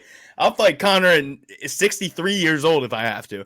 I'll fight Jake Paul when I'm 54 if I have to. If the UFC ain't paying me a contract, I'll go to the PFL and I'll fight your fucking ass. I said that about somebody the other day. Who did I say that about? I'm trying to think. All right, let's move on. I can't remember. Your brain didn't work that time. I'm taking Lacerda. I there's something about Lacerda. I like his style. I like how he protested immediately. He was protesting it during it. There's something about him. And if he didn't, our bet would have lost. So it wouldn't have pushed. So thank God he said something. There, and I hope that I hope he loses and he says something again. Like where he's like, no, Pop, no. But I feel like the roulette wheel has to come up black eventually, and we might have dodged a bullet on the last one. The main concern I'm having is if this fight's even going to happen. Lacerda's missed weight in the past. There's a quick turnaround. He cuts a lot of weight. I have a feeling he's going to miss weight on this one. And even if he wins, that might be his coffin nail in the UFC. So and think about this. So Lacerda is actually getting screwed here. Remember on the Comb Club episode, we were talking about that movie 21 with the 3-door probability thing. It's now 66%. Edgar Chairez. Now I'm doubling. No, if you ever watch the movie 21, he says, pick a door. And he's like, I picked that door. And he goes, okay. He opens one door. He goes, now do you want to switch your door? And he goes, yes, I want to switch my door because statistically it's better. So, okay. The question is, can Chairez beat Lacerda? Sure. Well, in theory, he just did. So the question becomes, can he beat him 2 times in a row? That's exponentially less likely to happen. We're on the second go. You see what I'm saying? So it's like Lacerda's got to win. Like it's actually statistically impossible for Chairez to win, I think. And Lacerda, he downloaded 3 minutes and 47 seconds worth of intel. And that's all a guy like he needs. like Luke said, he is the next Conor McGregor. So all that intel is going to pay dividends in this fight. In his first fight, when he came out there against, what's his name? Jeff Molina. No, Anderson Brito or something. Or no, it was Jeff Molina. I'm looking. It was the younger brother of the champion, Figueiredo. It was somebody. He fought somebody. No, it was Jeff Molina. Bro, he looked the guy who ankle locked him or heel hooked him. Yeah. That was his second fight. Frankie Figueiredo. He goes out there against Frankie Figueiredo. He did watch that fight back, and you tell me before he got heel hooked, he did not look like Conor McGregor, and I will fucking shut up. But if you go back and you watch just that moment, you will see flashes of a young Conor McGregor. Okay. Tainara Lisboa versus Ravena Olivera. This is a fucking Harry Potter fight if I ever saw one. We got Ravena Ravenclaw versus fucking Parcel-Mouth McGee over here. What are we doing? This is crazy. I'm too silly for this. We gotta can this episode. Well, I couldn't care less about this fight. I will go with this. I tried watching Harry Potter on Peacock because it's October. You got to be a premium ultra subscriber or something now. That's bullshit. Okay, we're talking about Ravena Ravenclaw over here. A little side note. With that being said, I'm gonna give it. How about in true Sadiq Yusuff fashion, we just skip it. Don't even give a pick for this one. You have to be in Comb Club next week to get this pick. We got to save time tonight. We already had Joe Solecki on. We really can't keep this episode going too much longer. I'm kidding, guys. I'm kidding. Don't. The audience is going to start to panic if we don't tell them that we're going to be here. They're safe, guys. Look how much time's left in the episode. Just look right now. It's like a magic trick. See how much time's left. We're going to keep going. We're going to keep talking and having fun here with you. But we really don't want to talk about this. Got 30 more seconds left because Luke's internet goes down. We've been having a lot of fun. We've been having a lot of fun with Joe Solecki and all the fun we had today. But let's just do what we do. We're working overtime this week. We didn't give you an episode last week. Fair? We did give an episode last week. No, we did a Patreon only. We did both. No, that's not true, Alex. We did both. I gotta stop drinking. So, what did I say? I'm crab swirling right now. I didn't even know we recorded. Like sometimes I forget there is an audience and they want the stats, the numbers. They want to know where they should bet, how they should pick. My opinion is always rule of thumb: don't bet on lady fights. But I did bet on some lady fights this past weekend on the one championship card. If you follow my Instagram, you saw I turned $50 into $590. Okay, little hero named Danielle Kelly. Ever heard of her? From Vineland, New Jersey. Yeah, she's a hero. Shout out Danielle Kelly. And another hero named Stamp Fairtex. Okay, a little dancing girl out of Korea, and she's beautiful, if you ask me. So I love both those girls. They won me some serious money. John Lineker, shout out to him too. But this is what we do on the show, and this is what won me the money on One Fighting Championship. Me sitting down in this very chair, looking at this very screen, peeling back the numbers, and just figuring out who's going to win. Doesn't matter what the odds are, matters what's going to happen. Okay, refocus, reset. We had a long break week. If you guys see, I'm doing very well because I'm drinking Mountain Valley sparkling water. Look how nice this bottle is. You got the blue, it's clear. You got the green. You drink it from that plastic. It'd be shrinking your taint. It's glass, you fucking peasant. Oh, okay, it's glass. It's glass. Yeah, you only know plastic. You didn't even know this existed, so don't be talking about me. I did not. Hear that? Glass. I'm drinking sugar-free Powerade, thinking that I'm onto something. You're drinking water out of glass. I should step up to your level. I think you should. You know, I mean, maybe get a prime in your hand. No. Maybe drink a prime. The Thai Panther, Tainara Lisboa. She may be called the Thai Panther, but she's coming out of Brazil, Santos, Sao Paulo, Brazil. I thought we were off this fight. No. We got to do it for the people. And guys, you know. Oh, okay. We're doing it for the people. This is our sacrifice. This is our sacrifice. We got to do it. Make it quick. So she's coming off a submission win against Jessica Rose Clark. That happens literally every day at the gym she trains at. Every girl that she trains with submits her. So nothing to gain from us there. But this other girl won a month ago via knockout against Simone Da Silva, an 8-5 girl. Seems like a regional promotion. A lot of these fights, there's not really any data as to where they even took place. So Olivera making her debut, I don't like it. The girl who's been in the UFC before, I like. To me, 66% of the time, debutantes lose their debut, I think, last I checked. So never hold me to any statistic. But that's what I believe. So that's what guides my decision-making. So that alone, combined with her being, yes, 6 years older, which also puts her in the category of, you know, people who lose 66% of the time when you're older than your opponent. However, 32 to 26, that's not the same as 32 to 38. That's not the same as 30 to 36. That's a lot different. In fact, 32, I would say, is still her prime. And being 32 tells me that she's going to be bigger, stronger, denser, more time to train, more time to learn, more skilled, and has that UFC experience. I'm going Tainara Lisboa here. I will agree with you. I'll go with the woman who's still probably in her prime, a little bit taller, and has that UFC experience and a UFC finish under her belt and a loss. I think sometimes losses are beneficial for fighters. So a loss in her last 5 fights, I should say. So I'll go with Tainara there. Go to the Fine Tooth Club if you really want to get the detailed analysis. There's still more tape study to be had on that fight. Let's be honest. Her opponents have a combined record of 9 wins. 9 wins and 7 losses. So her opponent's record, right, is 9 wins, 7 losses. Her combined opponents' records. But one of her opponents has 8 wins. That means everybody else she's fought besides Simone Da Silva, her most recent win a month ago, everybody else she's fought has never fought before or at maximum has 1 win and 1 loss. Yeah, that's not good. Okay. So we know that's the information we need. That's what we needed, everybody. We figured it out. Yeah, this one is pretty straightforward.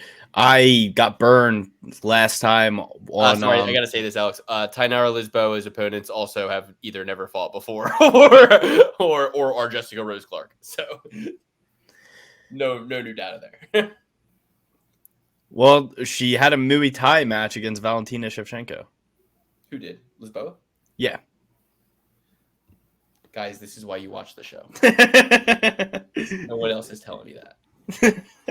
Highly and every other podcast going. And Luke, one of those girls who she fought that was 0-0 was Norma Dumont. I like it. I like that. Sure, she lost to her. Great digging, Alex. Great sleuth work. Yeah, all I had to do was do this. Scroll down just a tap. One more time. I would have found it myself. But you're Jamie Vernon over here. Okay, go ahead. Yeah, so I'm gonna go with Lisboa, Libosa. My calculations were incorrect on Jessie Jess last time. I took Jessie Jess just because she had a wealth of experience. I probably looked at this girl's, Tapology, saw she's only beaten people who have one win or less, and then hasn't won against anybody else. She battered Jessie Rose Clark in there. She's been in there with Valentina Shevchenko, lost a decision in Muay Thai, got rear naked choked by Norma Dumont. That's a way higher caliber of competition than Ravina.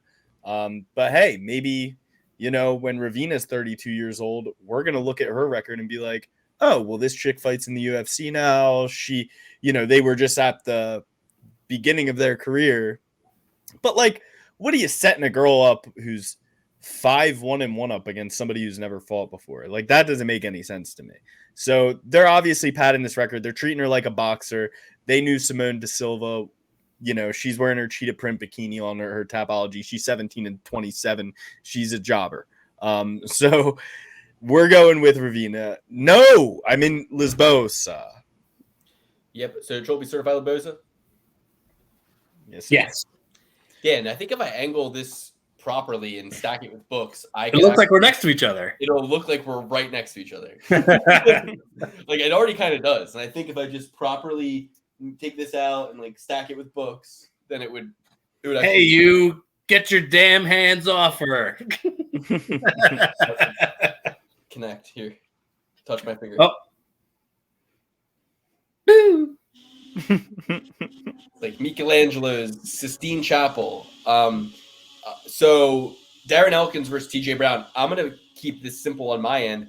I literally just can't bet against Darren Elkins. I think as a rule of thumb, even though he's 39, I've just kind of had my reckoning with Elkins. Whether it's hard, he's a hard guy to pick. I think that his loss against Cub Swanson looked embarrassing. But his win against guys like Tristan Connolly, Derek Minner, he's won recently and looked pretty damn good doing it when you wanted to count him out. So my big thing is Brown is going to have to go through Elkinson's strengths in order to win. The areas that Brown trains and to be in are areas that Elkins kind of thrives in. Like I'm talking about, is TJ Brown out of Arkansas going to have better wrestling than Darren Elkins? I'm pretty sure Darren Elkins wrestled in college and is like a great wrestler. So I don't think TJ Brown takes him down. And I don't think am I overcomplicating this? Is TJ Brown the 6 years younger, not 39 years old, youthful guy? Is he going to win here? Or is my hunch right? Because I want to pick Elkins here. And I'm expecting him to come in as a dog if I'm going to do that. No, I like your hunch. I'm going to go with Elkins. I'm going to go all in, plus 150 on Elkins. DK, thank you for getting the lines out extra early. TJ Brown makes a lot of mistakes in there. Darren Elkins is the kind of guy that will capitalize on them, especially due to the fact that, Brown's mistakes will be on the ground. Okay. He wants to be on the ground. Elkins wants to be on the ground. I just feel like Elkins is, he's the guy that can maintain that top position much better than Brown. Brown's going to try some crazy submission. It's not going to work. Elkins will capitalize. He'll get a dominant ground and pound position, and he'll win from there. You give me plus money on it. On top of that, obviously the value will be there. But, man, Elkins is not slowing down anytime soon. Never seen the cardio slow down, and that chin is granite as it's ever been. So the only thing I will say is at 39, sometimes you got to really take a look at the weigh-ins, and you got to say, just look at the weigh-ins, because sometimes this is a game of inches at the end of the day. And if a guy is a little deflated, a little bit bad training camp, beat up, injured, bad weight cut, bad night's sleep, flu, diarrhea, vomiting, deflated, lack of energy, lethargy, you can sometimes see that on the weigh-ins, and it matters more when they're 39. Sometimes a guy can look really bad. Colby Covington, he looks chapped lips, kind of sucked in sometimes. Sean Strickland looks really bad. But if you're younger, you can bounce back a little bit quicker. If you're older, think about a hangover. That's what being dehydrated is, right? When you're hungover, a lot of it is alcohol withdrawal, a lot of it's sugar, but a lot of it's dehydration too. And when you're older, as you get older, when you're 18, you fucking drink. 21, actually, what I meant to say, you drink, you fucking the next day when you're fucking 31 takes 2 days to recover from a hangover. When you're 41, it takes 3 days. And when you're 51, it takes a week. I hear that. Alex, where are we going? I'm going to triple P certify Elkins on this one. I just think he's got that dog in him. I think that TJ Brown is going to will under the pressure. I think Darren Elkins has better wrestling. And Darren Elkins has fought a higher level of competition. I mean, guys, he was in there with the champ. He fought Alexander Volkanovski. That's what led him to going on a 4-fight skid. But, TJ Brown isn't a guy who's going to capitalize on Darren Elkins coming off of a Jonathan Pierce loss. I think TJ Brown is more like a Tristan Connolly, and he's going to get probably finished. I think Darren Elkins finishes him in the 3rd round, maybe late 2nd. Well, we've triple certified every single pick so far, guys. I don't know if you noticed that, but Elkins, Lisboa, Lacerda, Gutierrez, and this one, like I said, it's one I want to see the weigh-ins, or at least I want to see the week of the fight. Like if I can maybe get something from their Instagram or from some pre-fight coverage. Doubt it because it's not a pay-per-view, but yeah, this is one I'm going to want to see at the weigh-ins. Check back in with us on the Comb Club next week. I'm going to do some digging on that one, but here and now we got Emily. I'm sorry.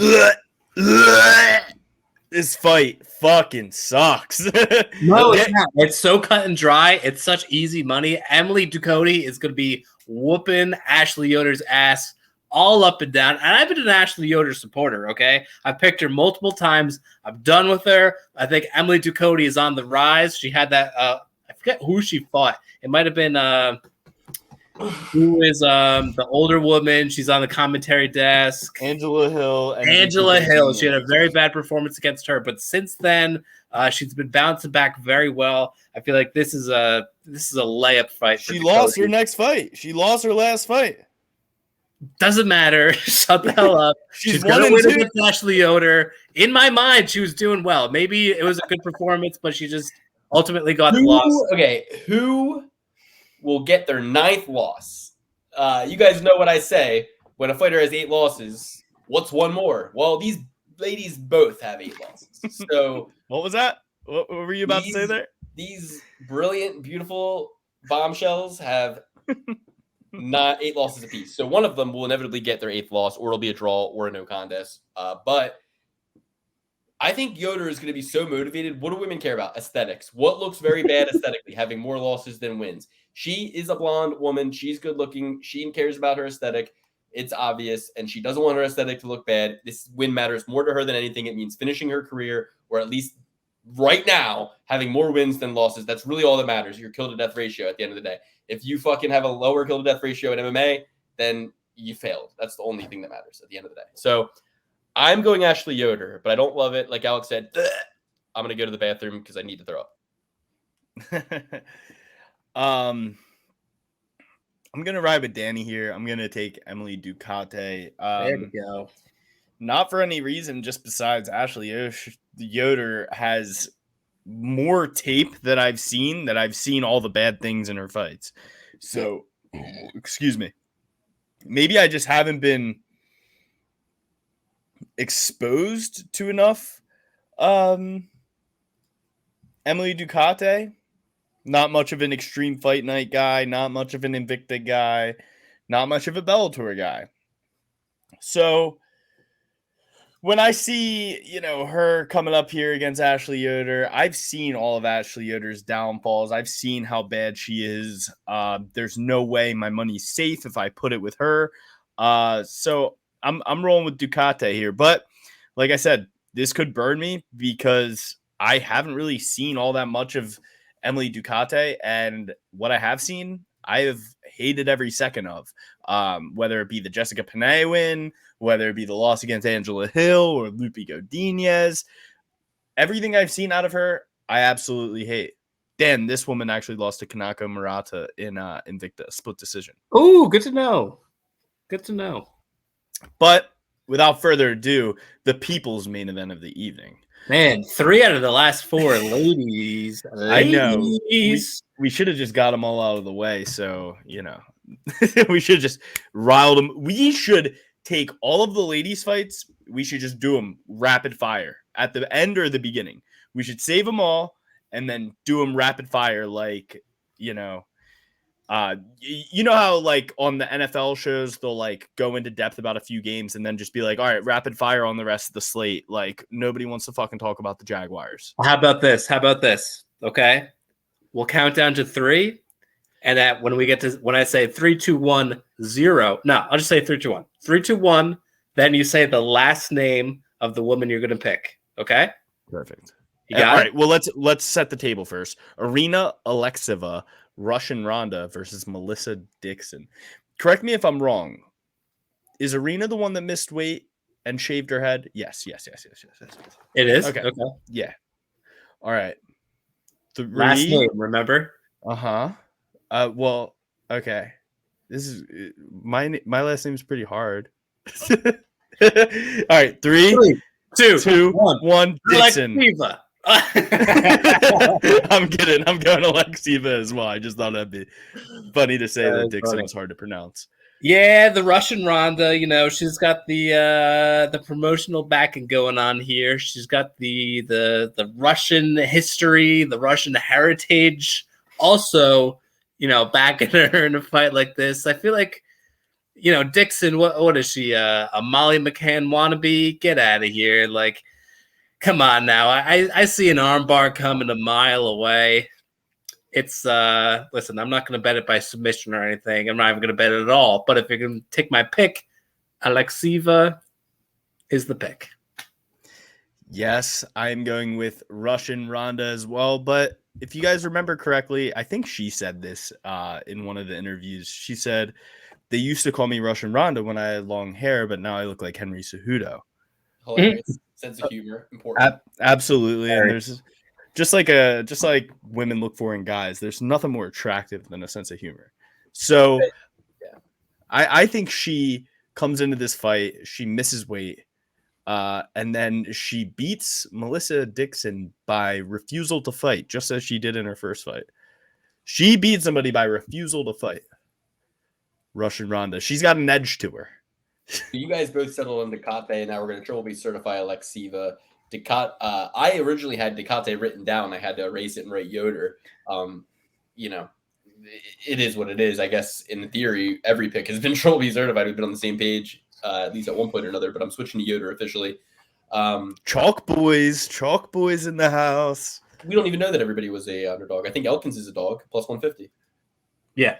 Oh, And that's some of not enough for me to bet on. Some of them don't even have lines. Some of them don't even have lines out. And last time Lacerda was plus 200. So, he's not triple certified. I forgot. Dan took Chairez. Okay. So sorry, Dan took Chairez there.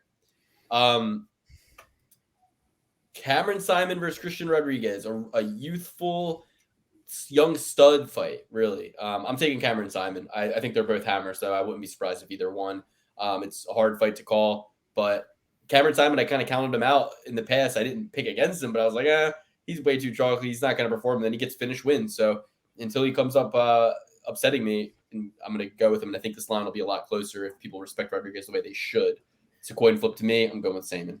Oh, they took Terrence Mitchell. Terrence Mitchell looks like they just grabbed somebody off the street and was like, hey, you want 15 grand?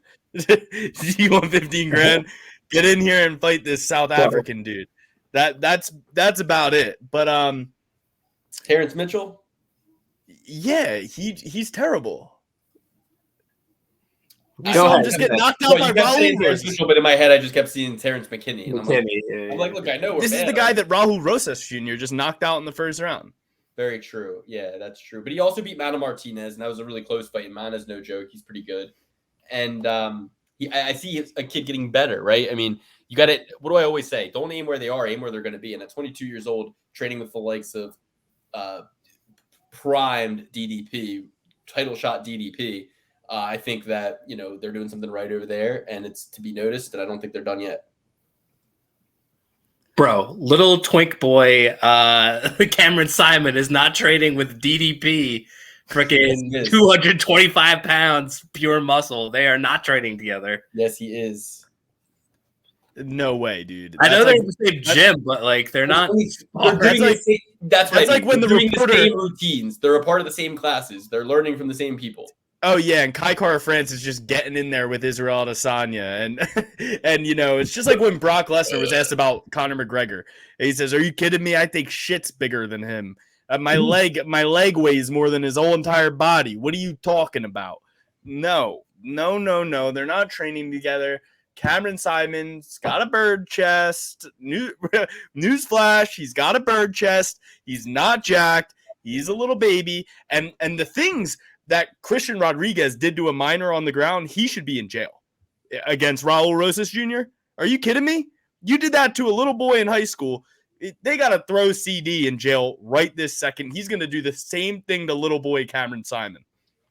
I love it. Me and Cameron are going to fucking war against you guys, dude. I don't give a fuck. I'm sticking with him. I'm doubling down. I believe. No, I'm taking Rodriguez. Let me just give my 2 cents real quick. Saaiman, he's a pretty good striker. He's a counter striker. But I think that Christian Rodriguez is wise beyond his years. He's not a veteran fighter. He's only got a 9-1 record, but he seems to be very savvy out there. I feel like he's going to read Saaiman like a book, get him to the ground, and ultimately submit him. So I like Christian Rodriguez a lot in this matchup. God. Michel Pereira taking on Marc-Andre Barriault. Michel Pereira, I'm so just fucking pointed, dude. I just wish that he kicked Wonderboy's head into the fucking stands that night in Salt Lake. But Wonderboy will be forever branded a coward and to me. And I was worried, Joe, because he was in the waiting room while I was going on that little tirade I didn't know. And I was worried that he was going to come on and try to defend Wonderboy. Like, listen, Michel missed weight. That was unprofessional, but he didn't. And I don't know if he even heard it. But that being said, I know it's disrespectful to shit on Wonderboy the way that I do, but he's a politician, guys. He's politicking out there. He's trying to get $250,000 off of Dana White. Dana White said, no. He said, get back to your YouTube channel, get back to your gym, get back to the bus. He said, get back to the bus, drive the bus. And it's a good thing he did, because if Michel kicked his head, we talked about this, that he would be one of the many bus drivers that wear Velcro shoes. And that's what he would have to wear to drive that bus, because, he's always saying, I never got knocked out. Then Pettis knocked him out. Michel Pereira would have capoeira kicked Wonderboy in the head. That's a fact. And we know because Wonderboy they gave Wonderboy an airsoft gun before the fight. He went to an airsoft gun range. It was shooting, and and they gave him his own custom airsoft gun. That's little boy stuff. Michel Pereira, the week of the fight in the embedded, was literally running through the mountains with the local army, the U.S. Army, but the local army that was in the mountains of Salt Lake. He was in the river doing Hickson Gracie shit, and Wonderboy probably saw that footage, and he was like, "This is a fucking blessing that I don't have to fight this guy now," Good or Lord. anybody. I mean, they offered him other people that night, right? They offered him other people that night. He said no. And now where did that get him? Then they offered him me and Gary the week after, which is a much better fight than Shavkat Rakhmonov. But 100%. He says no. And probably That's what you get for being picky. Yeah. Oh, you're a picky eater? Sorry, you got to eat broccoli tonight, kid. He's gonna get fed his own teeth by Big Head. Big Head's gonna feed him his teeth. And it's sad we had to go this way. You know what I mean? Did you see that? I was at the Buffalo Wild Wings when you fought Tyron Woodley to a draw. I was at the Buffalo Wild Wings that night with my boy Lunchbox, and we were watching the fight in Columbus, Ohio, and it was a fun time. It was a fun time, and I rooted for you that night, Steven. And I love you and your dad, and I cried watching you with those kids in the bus, and I showed my girlfriend and said, "What a good-hearted individual." But then you realized you were lame. I didn't realize you were a yellow belly. Yeah, I said it. Yeah, you're from South Carolina. I called you a yellow belly. What are you gonna do about it, Steve? What are you gonna do about it? He's gonna send that other guy you got in the UFC and got his ass knocked out. You gonna send him after me? He's still seeing Tweety birds flying around from the nice favor you did him getting his ass whooped in the UFC. You didn't train him right or advise him right. Got him hurt. You're gonna get yourself hurt against John Hurt. But you should have got yourself hurt against Michel Pereira because you were a fucking favorite in that fight, and I could have bet all the money I lost on your little Kevin Holland conspiracy and your little arrangement. Yeah, we all know about the arrangement. Talk, guys. I gotta talk about this fight in some actual what's the word I'm looking for? Substantive. That's the exact word I was looking for. I know. We are going with Power Bar. I'm sure Alex is going to agree with me here. The Power Bar reigns supreme. Listen, Alex Pereira, could he have won that fight with Wonderboy? Yeah, I probably would have bet him too. Why not? I believe Luke swayed me, if memory serves correct. But at the end of the day, I'm not convinced that his gas tank issues are solved. That his Octagon IQ is solved. Take a break. Stephen Wonderboy Thompson reveals handshake deal. You guys think I'm We crazy? know about this. No, but the audience does. Unwritten rules. They do. You talk about it 3 times a week. But they didn't see the fucking article. Look at this article. Bloody elbow. Thompson told reporters during the scrum he and Holland agreed to keep the fight standing. It was one of those unwritten rules we had. Sounds like it was pretty written up. I know later on he was shooting. He had a busted hand, but I think in the first round he let me back up. He let me back up. That's Josh McDaniels' point-shaving behavior. That is quite literally the type of behavior that should be investigated by some sort of commission because this impacted betting. This impacted betting. This impacted my bottom line, okay? And it impacted my wallet. It hurt me. My feelings, too. It hurt my feelings. So I was going to win it all back easily on Michelle Pereira beating Wonderboy. Yeah, but Luke, this handshake deal was known to the public. We knew about this before the fight started. You should have been sure. Slow down. He was like, "I'm sorry," and I was like, "No, man, it's okay." We had fun conversations in there. This is all a setup to get that commercial, guys. We wouldn't have put on a good show if it wasn't for him, dude. This is like WWE. This is like WWE level, like people talking about the behind the ring, behind the scenes type of thing. This is insane. It's messed up.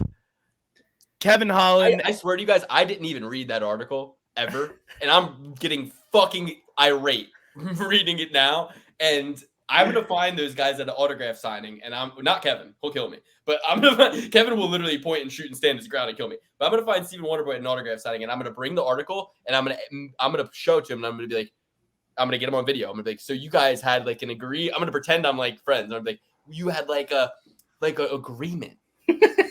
Yeah, like, that's so cool. And I'm gonna get it on footage. I'm gonna get him to say it on camera, and I'm gonna take it to the commission, and I'm gonna fucking say this guy. Get him to sign the article too. With his opponent. What? I'm gonna bring the article. Get him to sign it. Get him to sign it. Yeah, sign the article. Yeah, I won't. I'll put it underneath something that I cut a hole in, and I'll have him sign that, and he won't know he's signing the article. And I'll have a document that says I fixed the fight with Kevin Holland, and I'll have him sign that too. Perfect. You know what I mean? Like over top of it without knowing that. You know what I mean? I think that might be illegal, but especially admitting to it on camera. Yeah. Well, I mean, I'm kidding about getting him to sign documents. But I'm not kidding about getting him to confess his crimes. I'm not kidding about using, legal undercover wiretap techniques or whatever I need, microphones or cameras, hidden cameras, ocular, like eyeglass cameras. And I'll just, he does autograph signings. I'll take a class and I'll just be like, that fight with Kevin, my favorite fight of yours, because you guys kept it standing. That's what the fans want to see. Right? And I'll give him a rope long enough to hang himself with. And he says it's one of these unwritten rules. Like what? You guys just typed it on Instagram? What, you didn't write it down, sign a paperwork? What's you just written down nowadays, Steven? Nothing's really written down. You said it was unwritten. You didn't say it was unspoken. Yeah. See that key difference there? So it was not unspoken, just unwritten. Still conspiracy, still collusion, still a federal crime to be investigated, in my opinion. But we will see. We will see. Okay, so Dan, you're going with power bar. Power bar. Boop, boop, boop, boop, boop. All the way up. So disappointing. I got to go with Michelle Pereira here, but who did power bar get in the corner of? And he was like helping out in the corner of a fight. Was it? I'm trying to think. It was right after he beat Eric Anders, and then we saw another guy win who was a newcomer, I think, and power bar was in his corner. I've been trying to remember who the fuck this is. Guys, if you know in the audience, please comment. All right, moving on. I'm going with Michelle Pereira. And, oh, man, Michelle. What could have been? Revenge. Michelle Pereira, Eric Anders beat Powerbar's ass when his foot was a fucking balloon. Okay? His foot was broken, and he gave Powerbar what for. Michelle Pereira, God willing, will come into this fight, healthy. And Powerbar will get his just desserts. But Powerbar's been on a bit of a tear. I did not expect him to beat Julian Marquez. I did not expect him to lose to Anthony Hernandez. I did not expect him to lose to Chidi and Chukwi if you're, beating the likes of Julian Marquez. I thought Julian Marquez would knock you out. But yeah, whatever. I'm not going to get into the tapology of Marc-Andre Barriault's record. So I'm going to go with Michel Pereira. All right. Next, we got Adrian Yanez, Jonathan Martinez. Dan, take it away. I know these are two of your boys. Yeah. Pretty even matchup if you're going off of Vegas here. Minus 110 apiece, a straight pick 'em. I slightly disagree, though. I like Yanez here. Martinez, my criticism has always been he's a little too technical for his own good, a little bit too gun shy. He throws those leg kicks, but I feel like Yanez is primed up, ready to go to counter those with a straight left or even a hooking left, which is one of his go-tos. Just a little bit more game, a little bit more fight out of Yanez that I see, a little bit more fire in the belly. And so for that reason and that reason alone, although I think it's a very strong one, I'm going to go with Yanez here. What do you guys think? Alex, go with you. Put you on the spot. Yeah. I mean, it's tough because we were all really high on Jonathan Martinez for a while, especially during COVID. We didn't really see a lot of those, or not a lot, the 3 losses he had before he lost to Davy Grant. The Davy Grant one was shocking, surprising. Davy Grant's always in the fight. Good. I'm actually getting Davy Grant right this time. I always think he's somebody else. You think he's the guy that fights this weekend? Yeah, Ricky Glenn. Ricky Glenn. They look alike. They look dangerously alike. No pun intended. Davy Grant's the bar owner. He out there in London town or whatever. See, you could have told me. You could have told me he was a bar owner. You could have told me he owned like a restaurant, anything like that. I would imagine for sure. He definitely could own a couple haberdasheries. Of course. That might be a little too high class, though. But man, this is really tough. We are high on both of these guys. I just think Adrian Yanez, he's going to have the power advantage. He's definitely not going to have a reach advantage, correct? 70-inch reach for him, Jonathan. Surprisingly, he is. I mean, wow. It seems like Drago has some fucking arms on him, though. I mean, he does, and he seems a lot taller than 5'8" in there.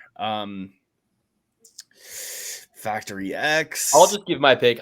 While you study this, because you got to do your studying on the show, I guess.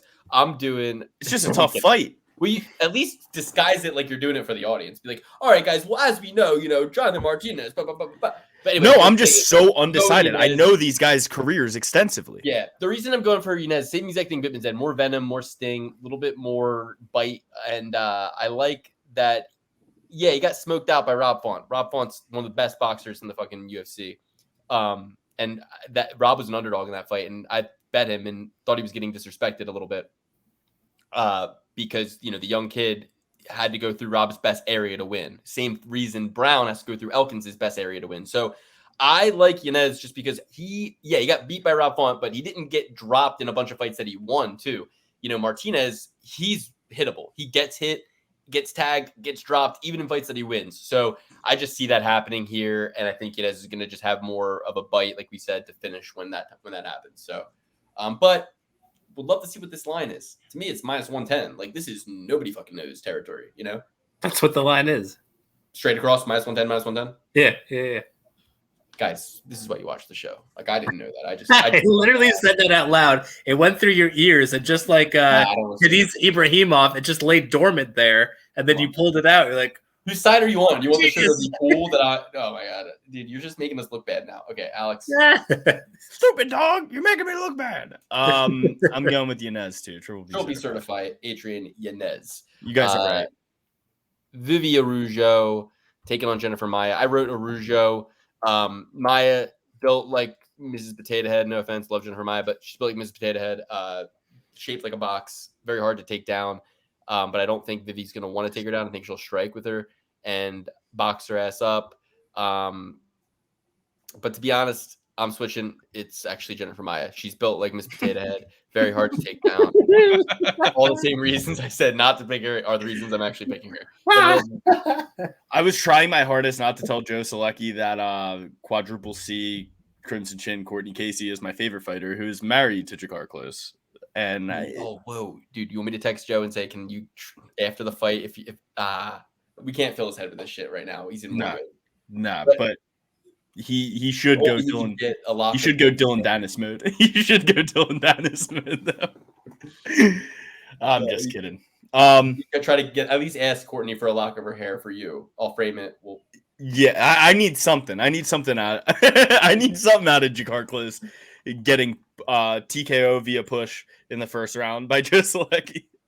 I feel like Joe could win this fight. You know what I really want to start talking to Joe about, but I don't know, if this is allowed. But I wanted to be like, Joe, if you can get noticed by Drake, that would help your career. So one way to get noticed, let's just brainstorm. How do we get noticed by Drake? What is Drake like? Gambling on the UFC. So what does Drake need from you? Assurances. So, for example, how are you going to beat Drakkar Klose? How are you going to try to beat him?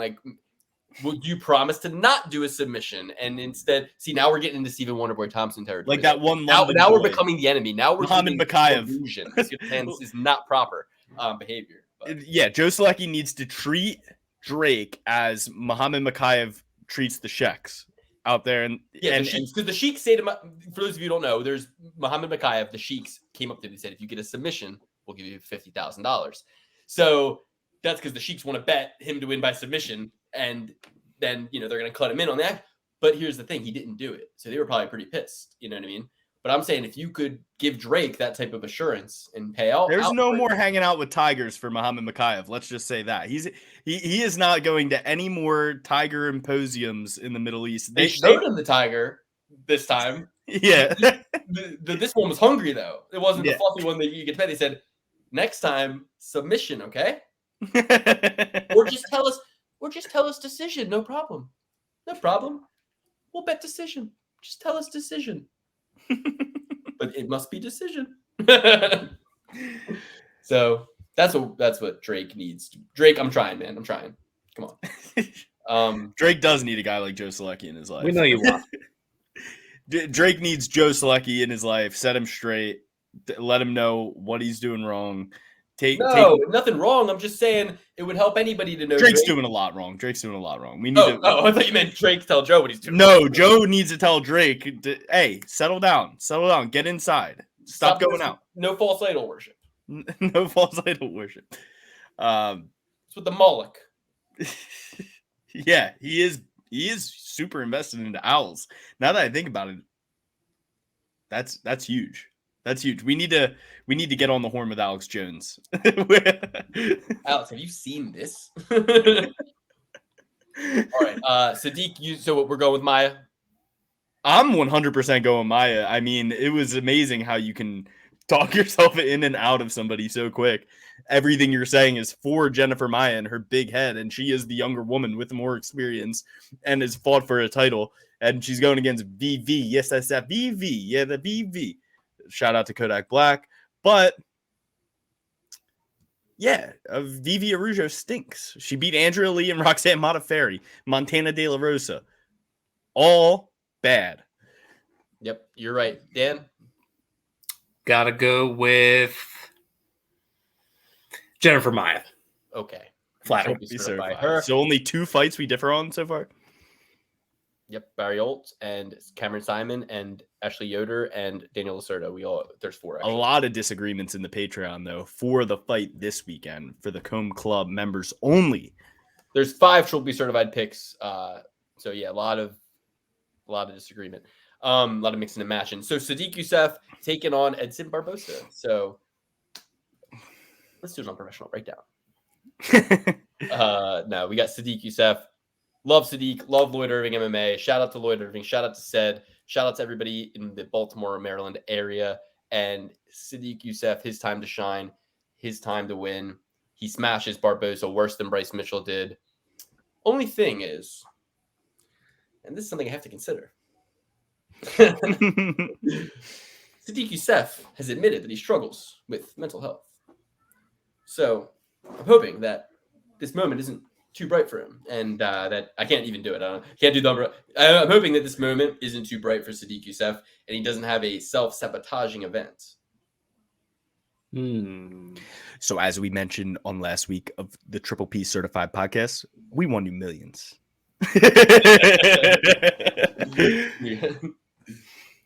But this week, I'm aiming for billions.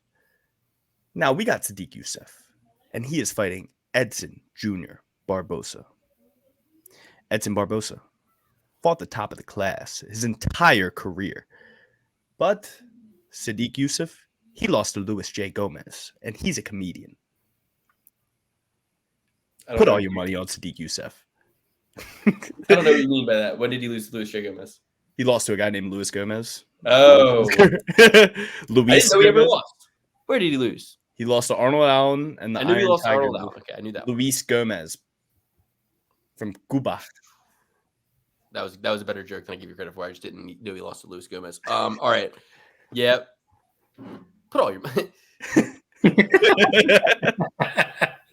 He always does that. He'll tell you the reason to bet on the other guy, and then he's like, "So put all your money on this other guy." I'm trying. Yeah, I got to go watch his. Did he do one for his fight? I mean, like that's pure gold if he did. I hope so. I hope he says bet on Edson Barbosa. That would be the funniest thing ever to do. Unless he loses, then he'd be under serious speculation. Serious investigation by me and my boys and my undercover wiretaps. And you know what? It's like we need to get you in touch with Rico Bosco. You need an army at your disposal. You need a group of guys at your disposal that you can send out on missions. Guys, we have one. If you watch this show, and hey, I need you to all I need you to do harass is Ian Gary. Ask Wonderboy to his face about the agreement. Just be like, hey, tell me about the agreement with Kevin Holland. I need to hear this story. Chairez on his ass now. And that's how you're going to see I'm cutting that from the episode. You know Layla doesn't play games. Don't cut it from the episode. I'm only one in good graces. You know Layla. She does not play games. Alex. She has definitely watched every episode since your beef. Layla has a fucking board on her wall with pictures of me and my family with X's through the eyes. Dude, okay? I have reason to believe Layla had something to do with my car accident last week that we talked about in the film club. So let's just move on and move up and stand down and stand by, everybody. Okay.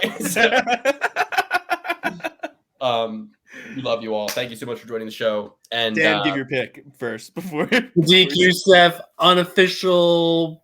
What's his podcast called? Unprofessional Breakdown. Unprofessional pick. Sadiq Yuseff, the A side. Millions will be made. Yeah, clearly a gatekeeper, up and comer situation. Sadiq's gonna break on through the other side, as Jim Morrison, the Lizard King, once said. The worst thing you could do is message or even engage at all with Ian Gary's social media. Because, listen, no, I'm telling you, because he's one of those people who will be like, and I'm laughing all the way to the bank because the haters give me my money. And he's like got the Eminem, if you have haters, you're doing something right mindset. So just I give him no oxygen anymore, guys. He burned this bridge, and you know, that bridge, that's a bridge. His bridge is a bridge to nowhere. Okay. When Jake Paul drops the anchor on him and doesn't want to give him any more, don't come crawling to the Perfect Parlay Pursuit once we have our own sports book. That's right. Coming as soon as we can sure up that there will be an investigative process into some of these fixed bouts that we assume are taking place, there will be a serious look into creating our own sport book. But I'm not paying people out on bets that are. If I owned a sport book, those Kevin Holland bets would have pushed. There's Wonderboy Thompson, Kevin Holland bets would have pushed. And then I want to do a class action lawsuit against the tequila company that they did the commercial for as well. I think that I deserve some of that money as well. So liquidate. Your payouts are based on Luke's discretion of who he thought won the fight. And it's who I thought didn't try their best, and at the end of the day decided when the fight was going to end without demonstrating their best skills. Now, how's it sound when you put it that way?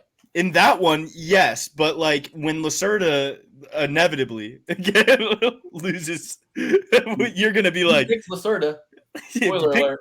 If you pick Lacerda, Luke's paying you out. I'm not paying anybody out. Oh, but you're saying in my sports on your sports book, of course, your hypothetical sports book that does not exist. Guys, just go with kindness, go with love, you know, and we love you, and just get in that comb club. We really need money. We're preparing a very big bank vault style bet. Betting all the Patreon money. It's going to be huge. So just get in there for the full year. It can't trickle in month to month. It's got to be, you get a discount for the year. So you come in for the full year. We get it as a lump sum. We put it to work. We put it to work gambling with it. So get into the Patreon, get into the Fine Tooth Comb Club. Thank you so much. If you watch this long, I wanted to put the bankroll on the main event this weekend, but we didn't come to a consensus, so I wasn't gonna even bring it up. If you watch this long, you clearly love the show. You're clearly addicted to us. Get into the Patreon, the Fine Tooth Code Club. Direct message me and view the extra episode. Thank you very much, everybody. We love you.